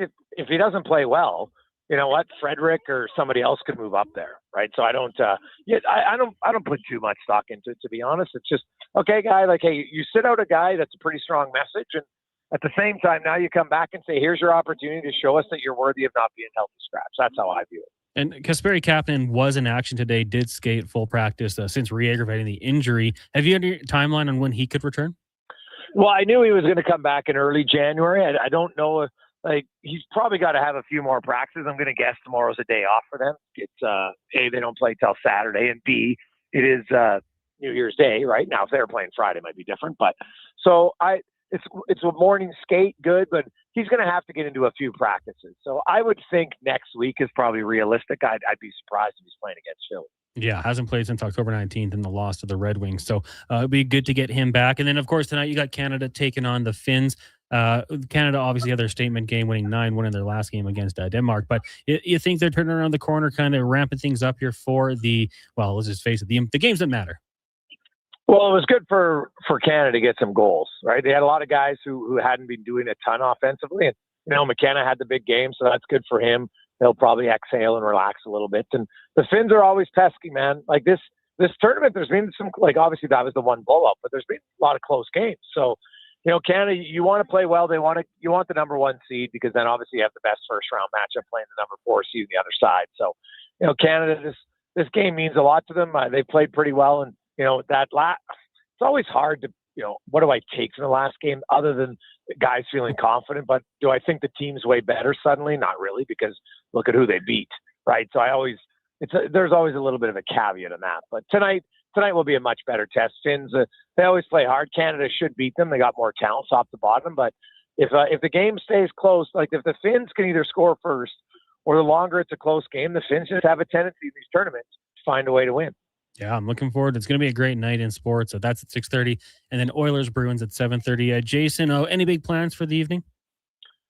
You know what, buddy? Just kind of low key. I got invited. I might go over to my neighbors actually for a little bit of a a drink, but just hanging out with the family. My wife is sick on New Year, so we changed our plans a little bit. That's that's not ideal timing, but night in's not so bad either. Well, happy New Year to you and the family, and we'll talk to you next week. Well, I guess we'll talk to you Friday as well. Yeah, and hey, Colin, thanks for filling in, man. Really appreciate it, and happy New Year to all of our listeners who support the show, support our audience, and support all of our sponsors. Really appreciate it. There you go. Jason Gregor, the host of the Jason Gregor Show here Monday to Friday, 2 to 6. I'm Connor Halley sitting in for Jason, of course, today. We got Declan Kruger, Donovan Paulson here as well.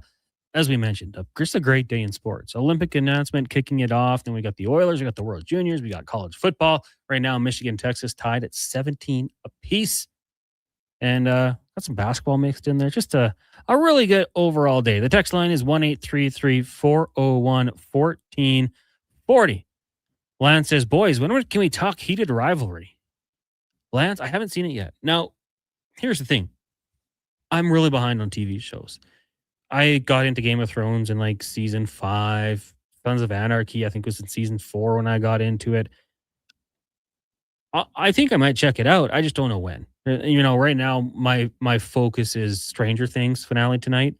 Pretty jazzed up for that. 6 o'clock. Probably going to have to stay off social media. Wait till the little guy and the wife go to bed and then hunker down and get into that one. Found out that they're showing it in theaters. Wish I knew that a few days ago. But heated rivalry, heard good things, just haven't got into it yet. Lance, you've actually been the one who's been telling me how good it is. So, Declan, you watched heated rivalry yet? No, I haven't. Not yet. No, I've heard it's really good. Yeah. I was gonna make a joke there. I was gonna be like, it's because I don't like, and then I was gonna say hockey, but I figured like I can't get myself out of that one if it goes too downhill. Mm-hmm. So I just avoided it, and then I explained the joke after the fact. I've heard really good things about it. I heard also because it's a Crave original, I believe, right? It is, and yeah. Crave is obviously a Canadian company, and it was kind of my understanding it was made. No, I don't want to say a shoestring Canadian budget, but like a lesser budget, but it's been picked up by HBO moving forward because it was that big of a hit. HBO Max, right? Yes, and like the reviews are rave. Apparently the books were incredible. So I'm really looking forward to watching it. But no, not yet. I like you, Stranger Things finale tonight, then on to heated rivalry. Man. And you know what? Shout out to Canada, like for this show, heated rivalry, but you got like Shoresy, Schitt's Creek was big. Going back even further. The Red and Green show. Red Green. Trailer Park Boys. Canadians doing good things. Kim had sent in a text earlier just talking about Giselle. What an amazing reporter she is. Couldn't give a you-know-what about college football, but I was tuned in big time. Yeah, you can't match that energy. She's unbelievable. And I know a graduate from the University of Miami. So the passion lies there. We had a streak where we had a lot of NFL reporters, and in their social media bios, they'd always put what university they went to. So who was it? We had someone from Michigan. I was like, hey, give me your top Michigan players of all time. And then, the fandom comes out in those. Text rolling in here. Mark, first time texter. Good show, guys. If I had to pick 3 injustices in hockey this past year, they'd be Hyman and Scheifele not picked for Team Canada. Hyman taken out of the playoffs, impacting the Oilers winning 6th cup. And NHL expansion of WHA teams and players and in 1976 and ignoring hard-earned points. This got Ovi in the Batman backdoor ahead of Gretzky, who still holds North American record of goals for 1,072. Happy New Year, Mark. Mark, Happy New Year. Now, the question has to be asked, if we are counting WHL goals, does Ovi's KHL stuff count? If it's still pro hockey. No, it's North American. One merged with the other league. The KHL didn't merge with the NHL. Yeah, that's true. I don't know. It's just we're counting total professional goals here. KHL's a pro league. Yeah, Ovi never had a chance, Declan. He wasn't born yet. Would you say, respectfully, the KHL is worse hockey than the NHL? Disrespectfully, I'd say it, yeah. Yeah. I think most people would agree. Yeah. So that's that argument. Because the other argument is one league became part of the other. Mm-hmm. Some teams. Some, of course. Yeah. Well, I mean, it's a fact. That is a fact. Now, you also had lockouts that held Ovi back a little bit.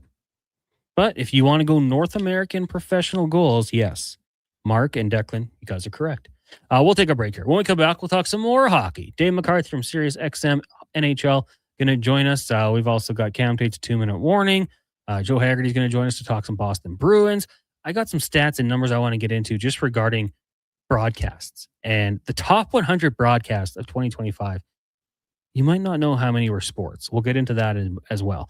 Lots to get to here. It is the Jason Gregor Show, brought to you by PlayAlberta.ca. Mr. Rooter decorates a gingerbread house. Wow. What did you do here, Mr. Rooter? Well, we've got a Jube Jube toilet, complete with an icing base wax seal. The main water line is licorice, red for hot, black for cold.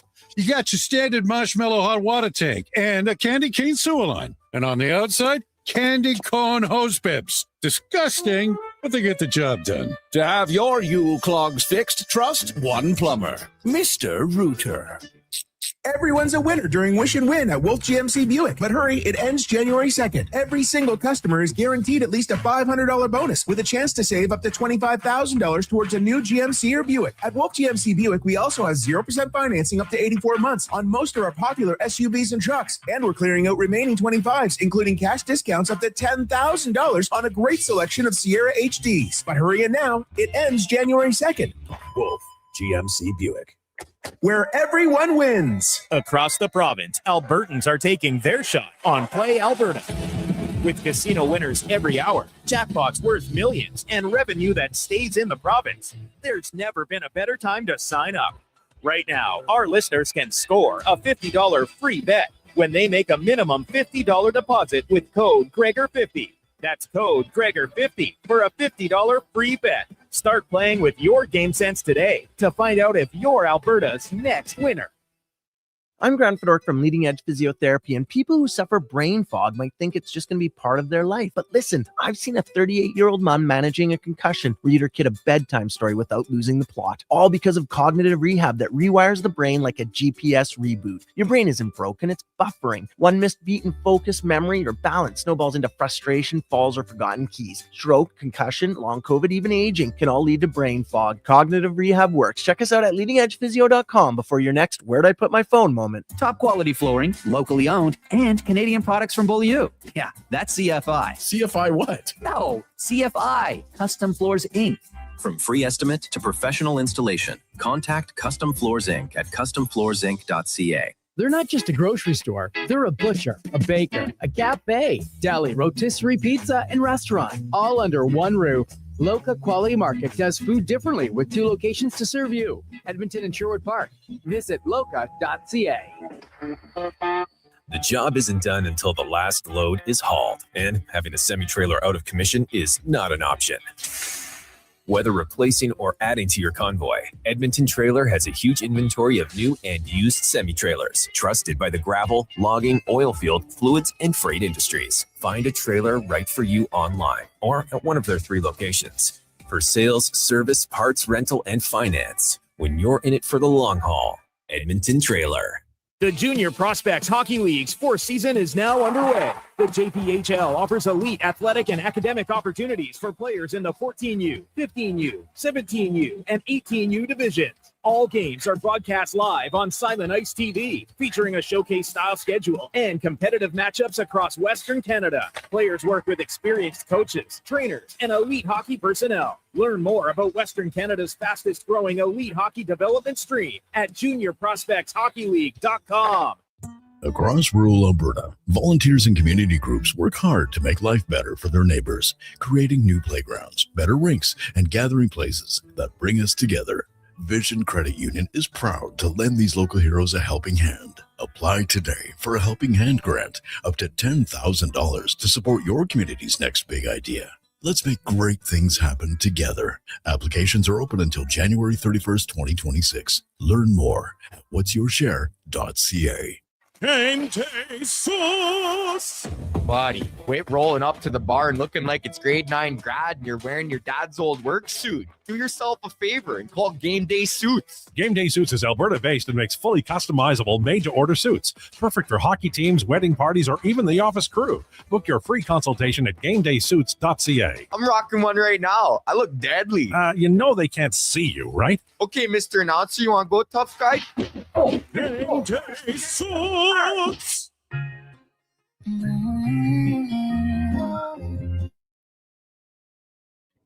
Oh, Dave is wearing a funky Always.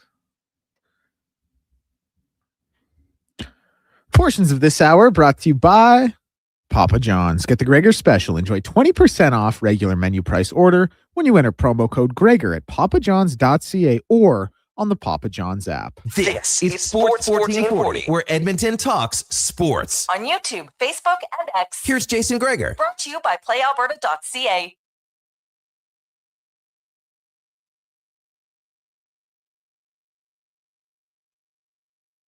Sports 1440. We're streaming on YouTube, Facebook, X, Instagram, and Twitch. Connor Halley sitting in for Jason, Declan Kruger, and Donovan Paulson with me along for the ride. A busy day today in the world of sports, especially when it comes to hockey. The Olympic announcement, of course. We've got the World Juniors, Oilers in action tonight at 7:30. That means you guys doing pregame for 90 minutes today, Donovan? 7:30 start. That means 90 minutes of pregame with Andrew Walker, Donovan Paulson, and former NHLer and Canadian Olympian Landon Ferraro. So keep it locked here on Sports 1440. Once that one wraps up, they'll be back with post-game. Get the text in 1-833-401-1440. Right now, we're going to go around the NHL, brought to you by McDonald's. Have you tried the McVeggie yet? More than a sandwich, it's an iconic flavor moment. The veggie and spicy McVeggie, it's a new era for veggie lovers, only at McDonald's. I stammered when I said spicy McVeggie because that's the one that I had, and it was too hot for me. I can't handle the heat. But I will go back and try the other one again, just the plain McVeggie. Check it out. At McDonald's, we bring in Dave McCarthy from Sirius XM NHL. Dave, good afternoon. Happy New Year's Eve. How you doing? Can you tell by the hat how I'm doing? Now that is a hat. It's a big hat. It's funny. And then this will be coming up later. Oh, what is okay? What do you got there? It's a Veuve Clicquot bottle of champagne, Connor. Is that a nice one?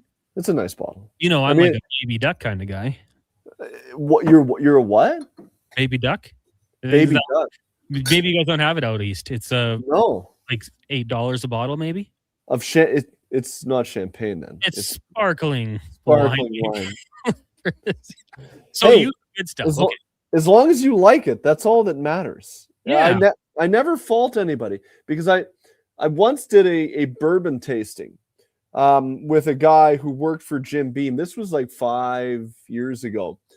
And his role was like to do these tastings. And we actually did it online because it was during the pandemic. And I had never really had bourbon in the past. And he said, you know, it was like three of us on the call. And he was like, how does everybody like it? And we all explained our different. And one guy was like, that's probably not the way you're supposed to have it. And he's like, no.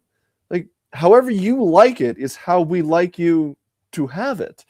So yeah, I never fault anybody for enjoying what they like. I will say my bourbon collection, Connor, is running frightfully low. It's time for our good buddy Douglas to get it back on the shelf very soon. And you know who exactly I mean. Maybe even if you come out west, you head out to Sherbrooke Liquor. That's our supplier here, and we will take care of you. Ooh, can you get me a bottle of Old Granddad? Because apparently I hear it's only available in Alberta. I would almost, yeah, I'd guarantee it. They got it all there. It's the best product. So yeah, if our listeners are heading out, they need something a little classier. Head over to Sherbrooke Liquor, 2 locations in the greater Edmonton area. Dave, it was quite the day for. That was not scripted, by the way, folks. No, that's just improvisation here on the Jason Gregor Show. Let's get your thoughts on the Canadian Olympic roster because we kind of teased it yesterday. Like in a few hours, everyone's going to be an expert. We're going to have a lot of GMs here that can pick apart this Canadian roster and what they did wrong. And, you know, Cirelli, Hagel, guys kind of getting, I guess, from our perspective, getting called out. And one of our producers here, Donovan, it's like people think these guys are scrubs. Like they're good hockey players. They can fit a role. What did you think of the squad? And was there any maybe substitutions you would have made? Honestly, nothing really surprised. I guess Bo Horvat maybe a little bit surprised because I hadn't really heard his name come up all that much, but he's having a great season. Like he's earned the right. He's played really, really well. So in that sense, it's not a surprise, just more so that I hadn't really heard his name bandied about all that much. I'm not surprised Travis Konechny got left off. I thought he was always on the bubble to begin with coming into the whole process. Maybe a little bit that Seth Jarvis got left off. Like he's played well in Carolina, but if you're going to put a few new guys on. You're going to have to leave a few old guys off. And look, Macklin Celebrini has played out of his mind this year. I was talking to Gregor on the brunch on Sunday, and we both agreed that right now, if you were to name the top 3 Hart Trophy candidates, that it would be Nathan McKinnon, Connor McDavid, who I think will win, by the way, not just because I'm on in Edmonton right now, but I think he'll win, and Macklin Celebrini. He is absolutely in the conversation for the Hart Trophy. So if he's played to that level, he does deserve to be on the team. So you got to take somebody off. So Seth Jarvis comes off. I guess Sam Bennett was a little bit of a surprise, but they wanted to get Tom Wilson in, and he kind of plays a similar type of role that Sam Bennett will play. Sam's more of a center, Tom's more of a winger, but everybody can adjust in a tournament like the Olympics, and he'll play that penalty killing role. He'll play that physical role. He'll block shots, all that kind of stuff.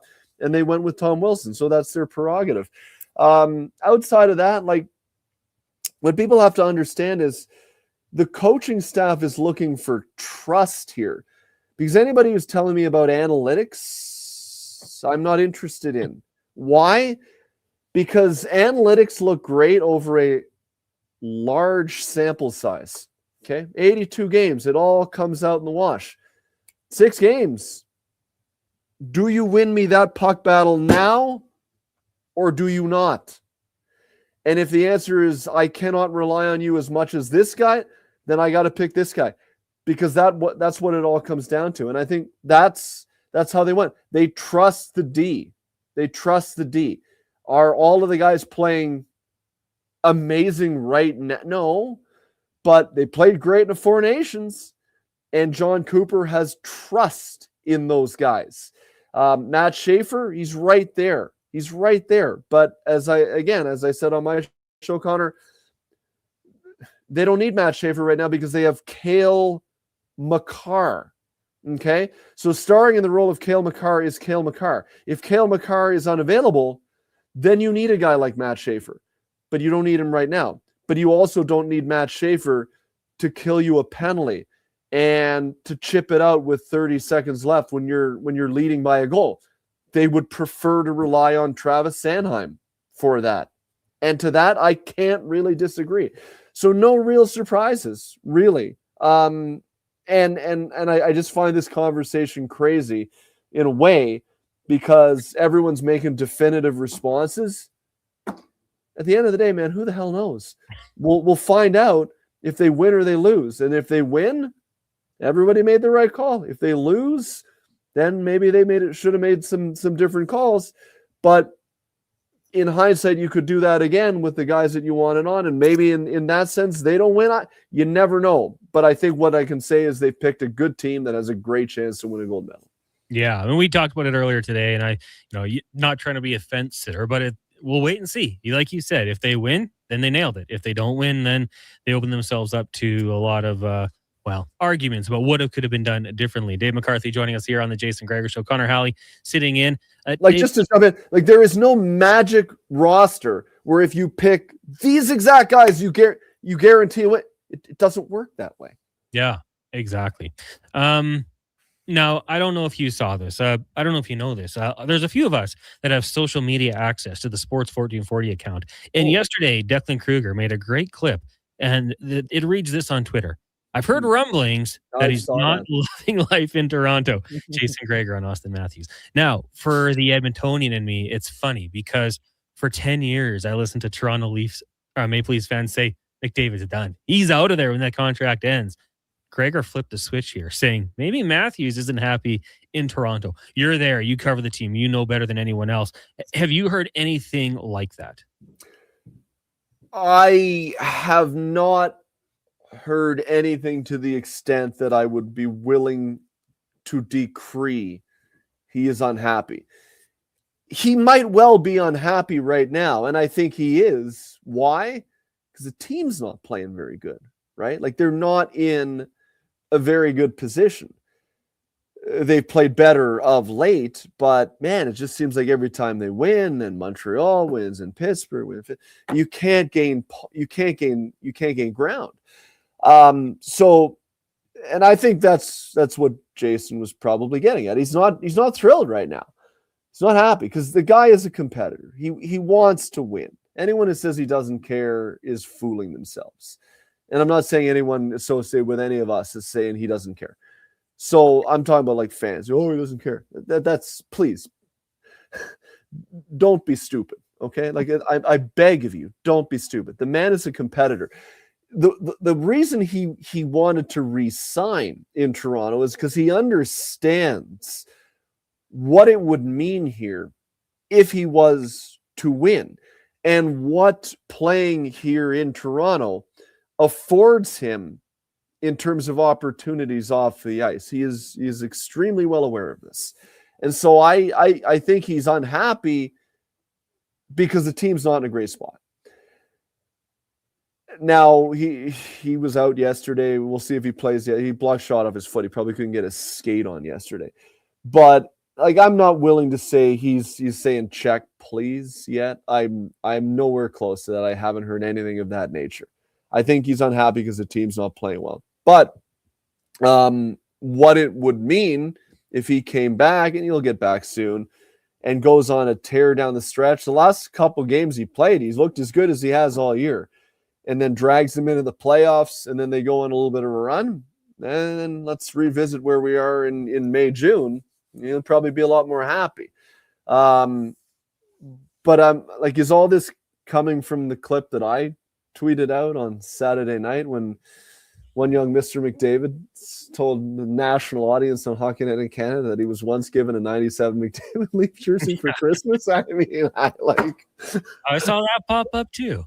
Well, now, like, also, let's not be silly. That's not saying he wants out of Edmonton. The man just re-signed and gave the Oilers like a $5 million a year early Christmas present.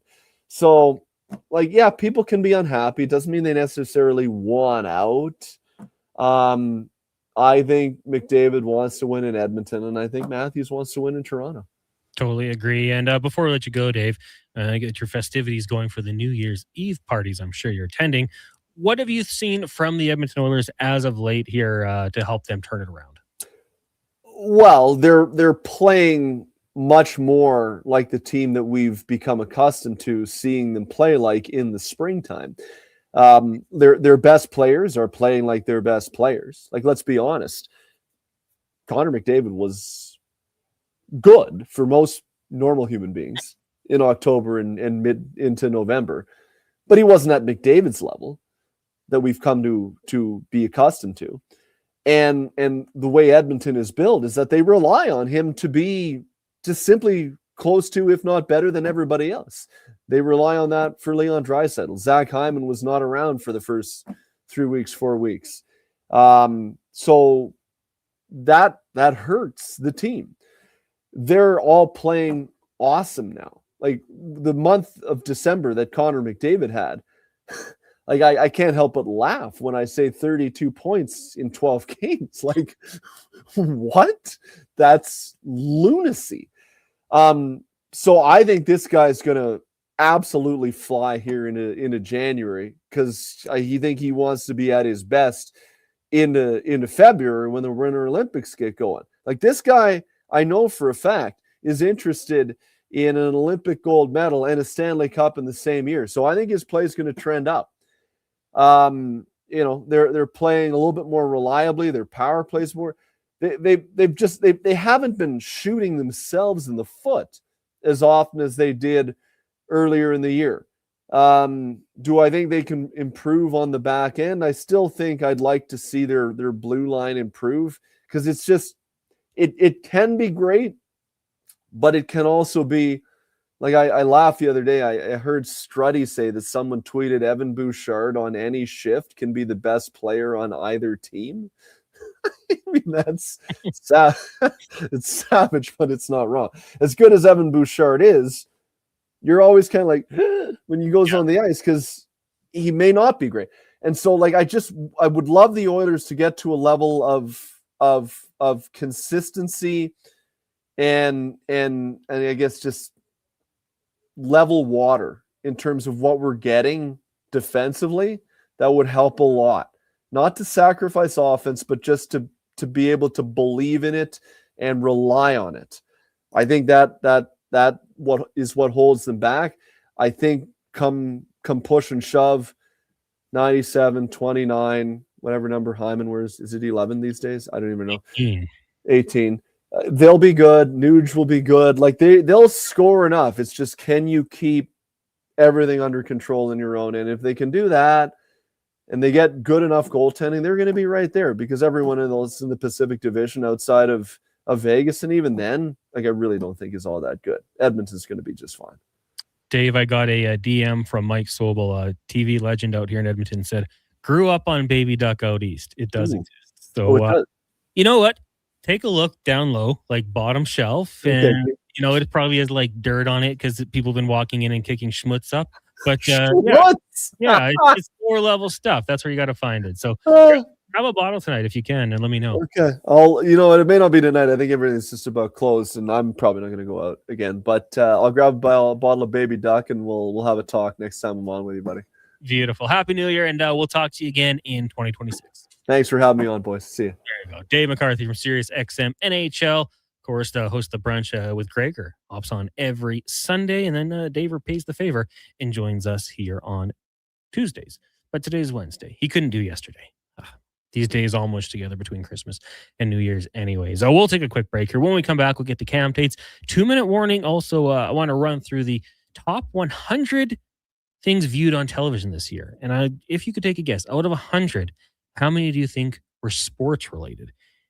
It is the Jason Gregor Show here on Sports 1440, brought to you by PlayAlberta.ca. Hey, sports fans, we've got a clear choice for you. At Crystal Glass, we provide customers with the perfect glass for any job. From home to auto and even commercial, installation or repairs, we're your team. Call 310 Glass or visit crystalglass.ca. Crystal Glass. You've got a go-to coffee spot, a trusted barber, even a lucky game day jersey. But when it's about looking your absolute best, there's only one name you need. Mr. Dirk. Family run since 1939. We're experts in crafting impeccable tailor-made suits and offering a wide variety of everyday styles. Pair that with personalized one-on-one fittings and the convenience of on-site tailoring. Mr. Dirk elevates your style game. Visit our Edmonton store or explore MrDirk.com. Score big on style with Mr. Dirk. Hi, Mike here from Northgate Chevrolet Buick GMC. December is here. Christmas shopping, Christmas wrapping, Christmas baking, grocery shopping. What about our vehicle? Does it need tires? It's not running? No problem. We got you covered. At Northgate GM, we have a tremendous selection of newer used vehicles, winter tires at cost, and of course, service with a smile. Come in and see us today, 13215 97th Street, or visit us online at northgategm.com. You're in Northgate country. Across the province, Albertans are taking their shot on Play Alberta. With casino winners every hour, jackpots worth millions, and revenue that stays in the province, there's never been a better time to sign up. Right now, our listeners can score a $50 free bet when they make a minimum $50 deposit with code Gregor50. That's code Gregor50 for a $50 free bet. Start playing with your game sense today to find out if you're Alberta's next winner. Hot coffee, hotter takes, and the sports stories that matter. Check out Kevin Carrions weekday mornings from 7 to 11 on Edmonton's sports leader, Sports 1440. Be part of the conversation. 833-401-1440.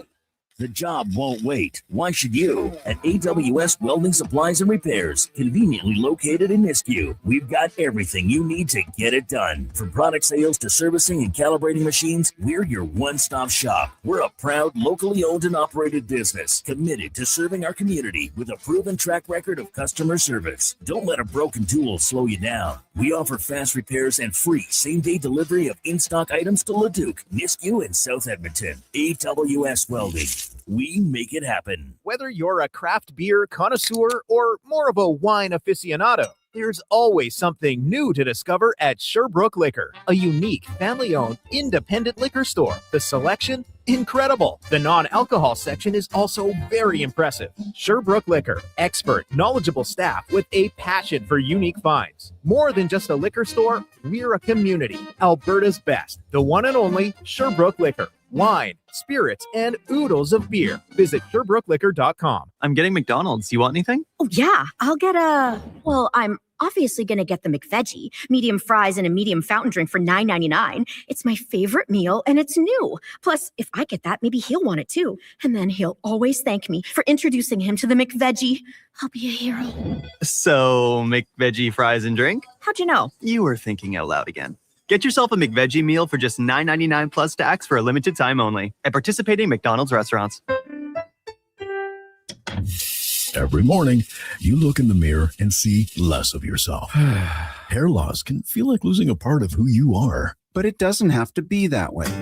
Hi, I'm Dr. Vance Elliott. At Advanced Hair and Skin Surgery, we understand the pain of hair loss. Our advanced hair restoration solutions won't just bring back your hair. They'll help you face the mirror with confidence. Good morning, you sexy beast. Visit drvanceelliott.com today because it's time to be the man you remember.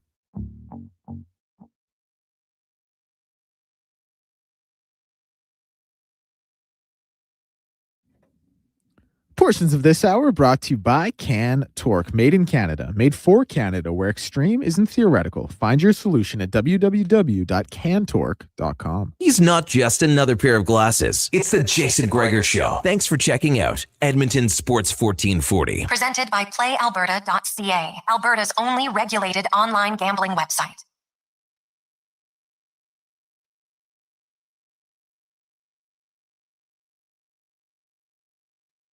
Show here on Sports 1440, streaming on YouTube, Facebook, X, Instagram, and Twitch. Brought to you by playalberta.ca. Use promo code Gregor50 with a deposit. Get a $50 free play. Also, you got the boosted odds. He's got 3 tonight involving the Oilers and some other NHL teams. And remember, use your game sense on Friday. The Lotto Max, $46 million. Go check it out. Justin had texted in, hey, fellas, Landon and Dave McCarthy sound exactly the same. See, we used to have people say Dave McCarthy and Ryan Rashog sounded exactly the same. But Landon, I can see it. I like having Dave on the program. Now, he is based out of Toronto, so that rubs people the wrong way. But love having him on, taking a look around the NHL. Landon says, Austin Matthews doesn't deserve to go to the Olympics. But he will be. And then Brendan says, Nyes isn't half as skilled as Marner. Austin's out of there. I found it so funny just because, the clip was good. It was Declan and I were looking at it as he posted it, and that's going to fire up Leafs fans when they find it. But it was very funny because for years we heard Leafs fans he's coming home. McDavid's leaving Edmonton. He doesn't like it there. Look at it. Look at his face on the bench. He doesn't want to be there. And then the tables turned, and it was very defensive. But then also a lot of Oilers fans were like, oh yeah, he wants out. Social media is funny for that sort of thing. Now, before we get to Cam Tate's 2-minute warning, I think it's going to be on the way shortly here. Looks like it is. So, Declan, I will forward this to you and we can get to it shortly. Tater is resting at home, not feeling very well. So, Cam, we are sending positive vibes to you, and hopefully we'll get you back in the studio here sooner than later. But I had kind of teased an article I came across. It was from the Sports Business Journal. And it was the top 100 viewed telecasts in 2025, 96 of which were made up by sports. Now, I assume this is from down south, so take it with a grain of salt. It is what it is. There were only 4 non-sports telecasts in the top 100. 2 were political. President Trump's address to a joint session of Congress, his inauguration also made it. The other 2, Oscars and the Macy's Thanksgiving Day Parade. I don't think you could pay me to sit down and watch the Oscars or the Macy's Thanksgiving Day Parade or political things. But sports I'm in on. When you look at it, and Declan, if you're not busy, I kind of threw it out there and I said, you guys, guess how many it's going to be. You guys both went a little bit low. But combining college football and the NFL, top 100 broadcasts, how many do you think they made up? Well, hold on a second, because I don't know if you recall this part or not. You did tell us during the break. I didn't know if your memory was good or if you Okay. You want me to say the number? Say it. 92? Oh, you got a good memory. 92. Yes, with 84 estimated coming from the NHL. In 2023. NFL, sorry. Yeah, NHL didn't make the list. My apologies. Sorry, guys. In 2023, 93 of the top 100 broadcasts were NFL. That was 2 years ago. Drops down a little bit, but the collegiate football level at taking it up. You also had games 6 and 7 of the World Series, Dodgers and Blue Jays, and men's college basketball. The only other sports outlier was the resurgent Kentucky Derby, who made the top 100 for the first time since 2022. College football, NFL football. Football just runs it out there in the United States. I'd be curious if we had, the Canadian version. And maybe it will come out. I'm assuming Blue Jays would be number one, Stanley Cup final. Football's going to be up there as well. So kind of interesting numbers right there. Right now, though, why don't we get to Cam Tate's 2-minute warning? Of course, Cam Tate, you hear it every day here on the Jason Gregor Show. It's been an awesome addition to the show on a daily basis. Brought to you by Legacy Heating and Cooling, home of the no payments, no interest for 1 year. Stay warm all winter with a new furnace from legacyheating.ca. Declan, let's hear Cam Tate's 2-minute warning. 7 minutes. Burn that number into your brain, folks. 7 minutes and 1 second. Picture this. October 10th, 2024. The lights are blazing in San Jose. An 18-year-old kid laces up his skates for the very first time as an NHL player. First shift of his career. Butterflies? You better believe it. But Macklin Celebrini, he doesn't wait. He doesn't ease in. He doesn't play it safe. He spins. A spinorama right in the offensive zone like he's been doing this for years. Fires a backhand pass toward teammate William Eklund. The puck kisses the skate of Blues defenseman Matthew Kessel and ping into the net. First shot, first goal. 7 minutes into his life as an NHL player. Now, there's only one name ahead of him in the history books. Only one player who scored faster as a number 1 overall pick in their debut. Mario Lemieux. The great one himself did it in under 3 minutes in 1984. But hold on, because this teenager from North Vancouver, he's not finished his first period yet. He adds an assist, same period, making him the youngest player in NHL history with a multi-point debut. The kid rewrote the Sharks record book before the Zamboni hit the ice. So when Team Canada announced their Olympic roster and Macklin Celebrini's name is right there, at 19 years old, heading to Italy this February, well, you select the word for leaving him off. Eric Lindros wore the maple leaf at 18, Mason McTavish at 19. This is the bloodline. This is the future built on now. Even Connor McDavid, in his media availability this morning, said he has full confidence in this roster. And folks, so do you. We asked if you'd be surprised to see Celebrini in red and white. 10.3% said yes, but 89% of you saw this coming. In fact, we saw it trending that way in the poll's first 7 minutes. The 2-minute warning, Gregor, Hallie, Kruger. My New Year's resolution is to go milder on young Kruger. Mi tater. Sports, 14-40. French? Definitely wasn't English. He tater. I don't know what that was. It was French. It was French? Unless it was Spanish. I'm assuming it was intentional. Remember the one time the gibberish came through? That might have been one of the funnier moments of 2025 on the 2-minute warning. But yeah, I mean, I would like to say, Taylor, the people that follow you know puck. Malcolm Celebrini, guy's a talent. Like, unbelievable hockey player. You were talking about that first game. Quick goal, 2 points. I don't know why I was thinking about it. But remember when Austin Matthews scored 4 goals in his debut? They lost the game in overtime to the Sens 5-4. But what a start that was. Malcolm Celebrini, going to be a heck of a player. The Canadian hockey player, the program, it's in a good position going forward. That was Cam Tate's 2-minute warning for Legacy Heating and Cooling. The text line 1-833-401-1440. Roddy says, hey, boys, Happy New Year. I'm coming by in mid-January. Well, Rowdy will give you a tour. They screwed up not taking Hyman. Yeah, I would have had him on my team. 6 games. That's all it is. You got to get going quick. I'd like to have a little bit of chemistry. You'll see some of it there with some teammates. Obviously, the McCarthy's pairing. That will probably benefit them quite a bit. But I think having Zach Hyman, a guy who can play up and down the lineup, does a lot of things. I think his floor is very high. Even if he's not producing offensively, he does a lot of the other things that can help you win. He's going to, puck retrievals, winning battles, go to the net, take hits, throw hits, those sorts of things. I am not in disagreement with you, Mr. Roddy. Lance says, how do we feel about Nardwar getting the Order of Canada? I don't know. He's a good interviewer. He does his research.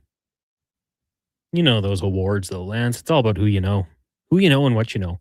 I saw there was like the podcast awards out there, and like the top downloaded podcast didn't even get nominated. The most popular ones didn't even get in there. So there's always the politics.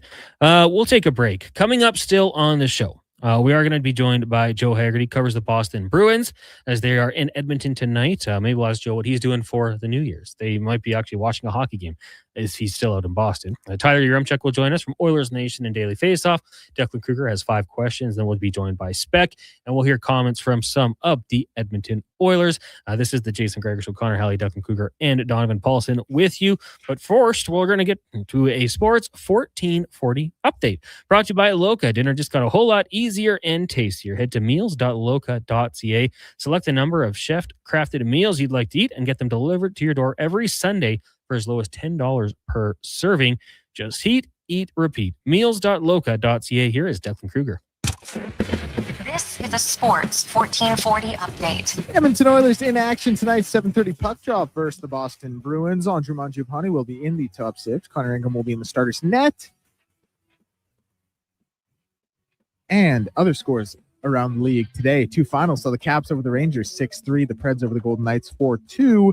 And in the 2 games right now, the Lightning lead the Ducks 2-1, and the Sharks lead the Wild by the same score in the 3rd period. World Junior Hockey Championships, it was Switzerland over Slovakia 3-2, and it was Czechia over Latvia. It is Czechia over Latvia 3-2 in the 3rd period. Excuse me. Coming up in just a couple minutes' time, we will see Sweden and the United States in Group A action. Well, at 6:30, we'll see Finland and Canada in Group B action. College football action. Duke up 42-39 on Arizona State. 2 minutes to go in the 4th quarter. Michigan trails Texas 24-20 at the end of the 3rd. Nebraska, they're down big to Utah 38-14 in the 3rd. The final from earlier today saw Iowa over Vandy 34-27. 4 finals from the NBA. Warriors over the Hornets. Hawks over the Timberwolves. Magic over the Pacers. Cavs over the Suns. And in about an hour, we'll see the Pelicans and the Bulls. I'm Declan Kruger. This has been a Sports 1440 update. 1440, Stingray radio station. CKJR broadcasts from West Edmonton Mall and Wetaskiwin. Download the free Stingray music app and listen wherever you go. Your New Year's Eve plans just got a major upgrade. On the Rocks is throwing the ultimate party to launch you into the new year with a bang. The legendary Tallboy is hitting the stage live, providing the soundtrack for an unforgettable night. A 3-course dinner is available to kick things off before the main party starts. This is how you celebrate New Year's Eve. Dinner and a party tickets are available now. Book your spot online at ontherocksyeg.com. We want orange. Give us the orange. We want orange. Bring back the orange. You got it, Canada. Booster Juice orange smoothies are back by popular demand. The original, the marathon, and orangesicle smoothies are back and bursting with tangy zest of oranges. They're Canadian favorites. Orange, you glad they're back? Only for a limited time. So squeeze the day, smoothie lovers, and head to a Booster Juice near you now. Booster Juice, Canadian born, blending since 1999. Well, get ready for a silly hockey fans. Your partner in power just skated onto the ice. EWEL.ca, the new e-commerce website for electrical wholesalers Edmonton, is ready for the Power Play 24/7 365. UL skates to where the puck will be in 5 years. Now that's forward thinking. Killer selection, slamming products from the best brands, and legendary service. Don't sit on the bench. Get your account today at ewell.ca and win that project. Plug into your partner in power. Get an EWEL.ca account today. Get the lowdown with Low Tide.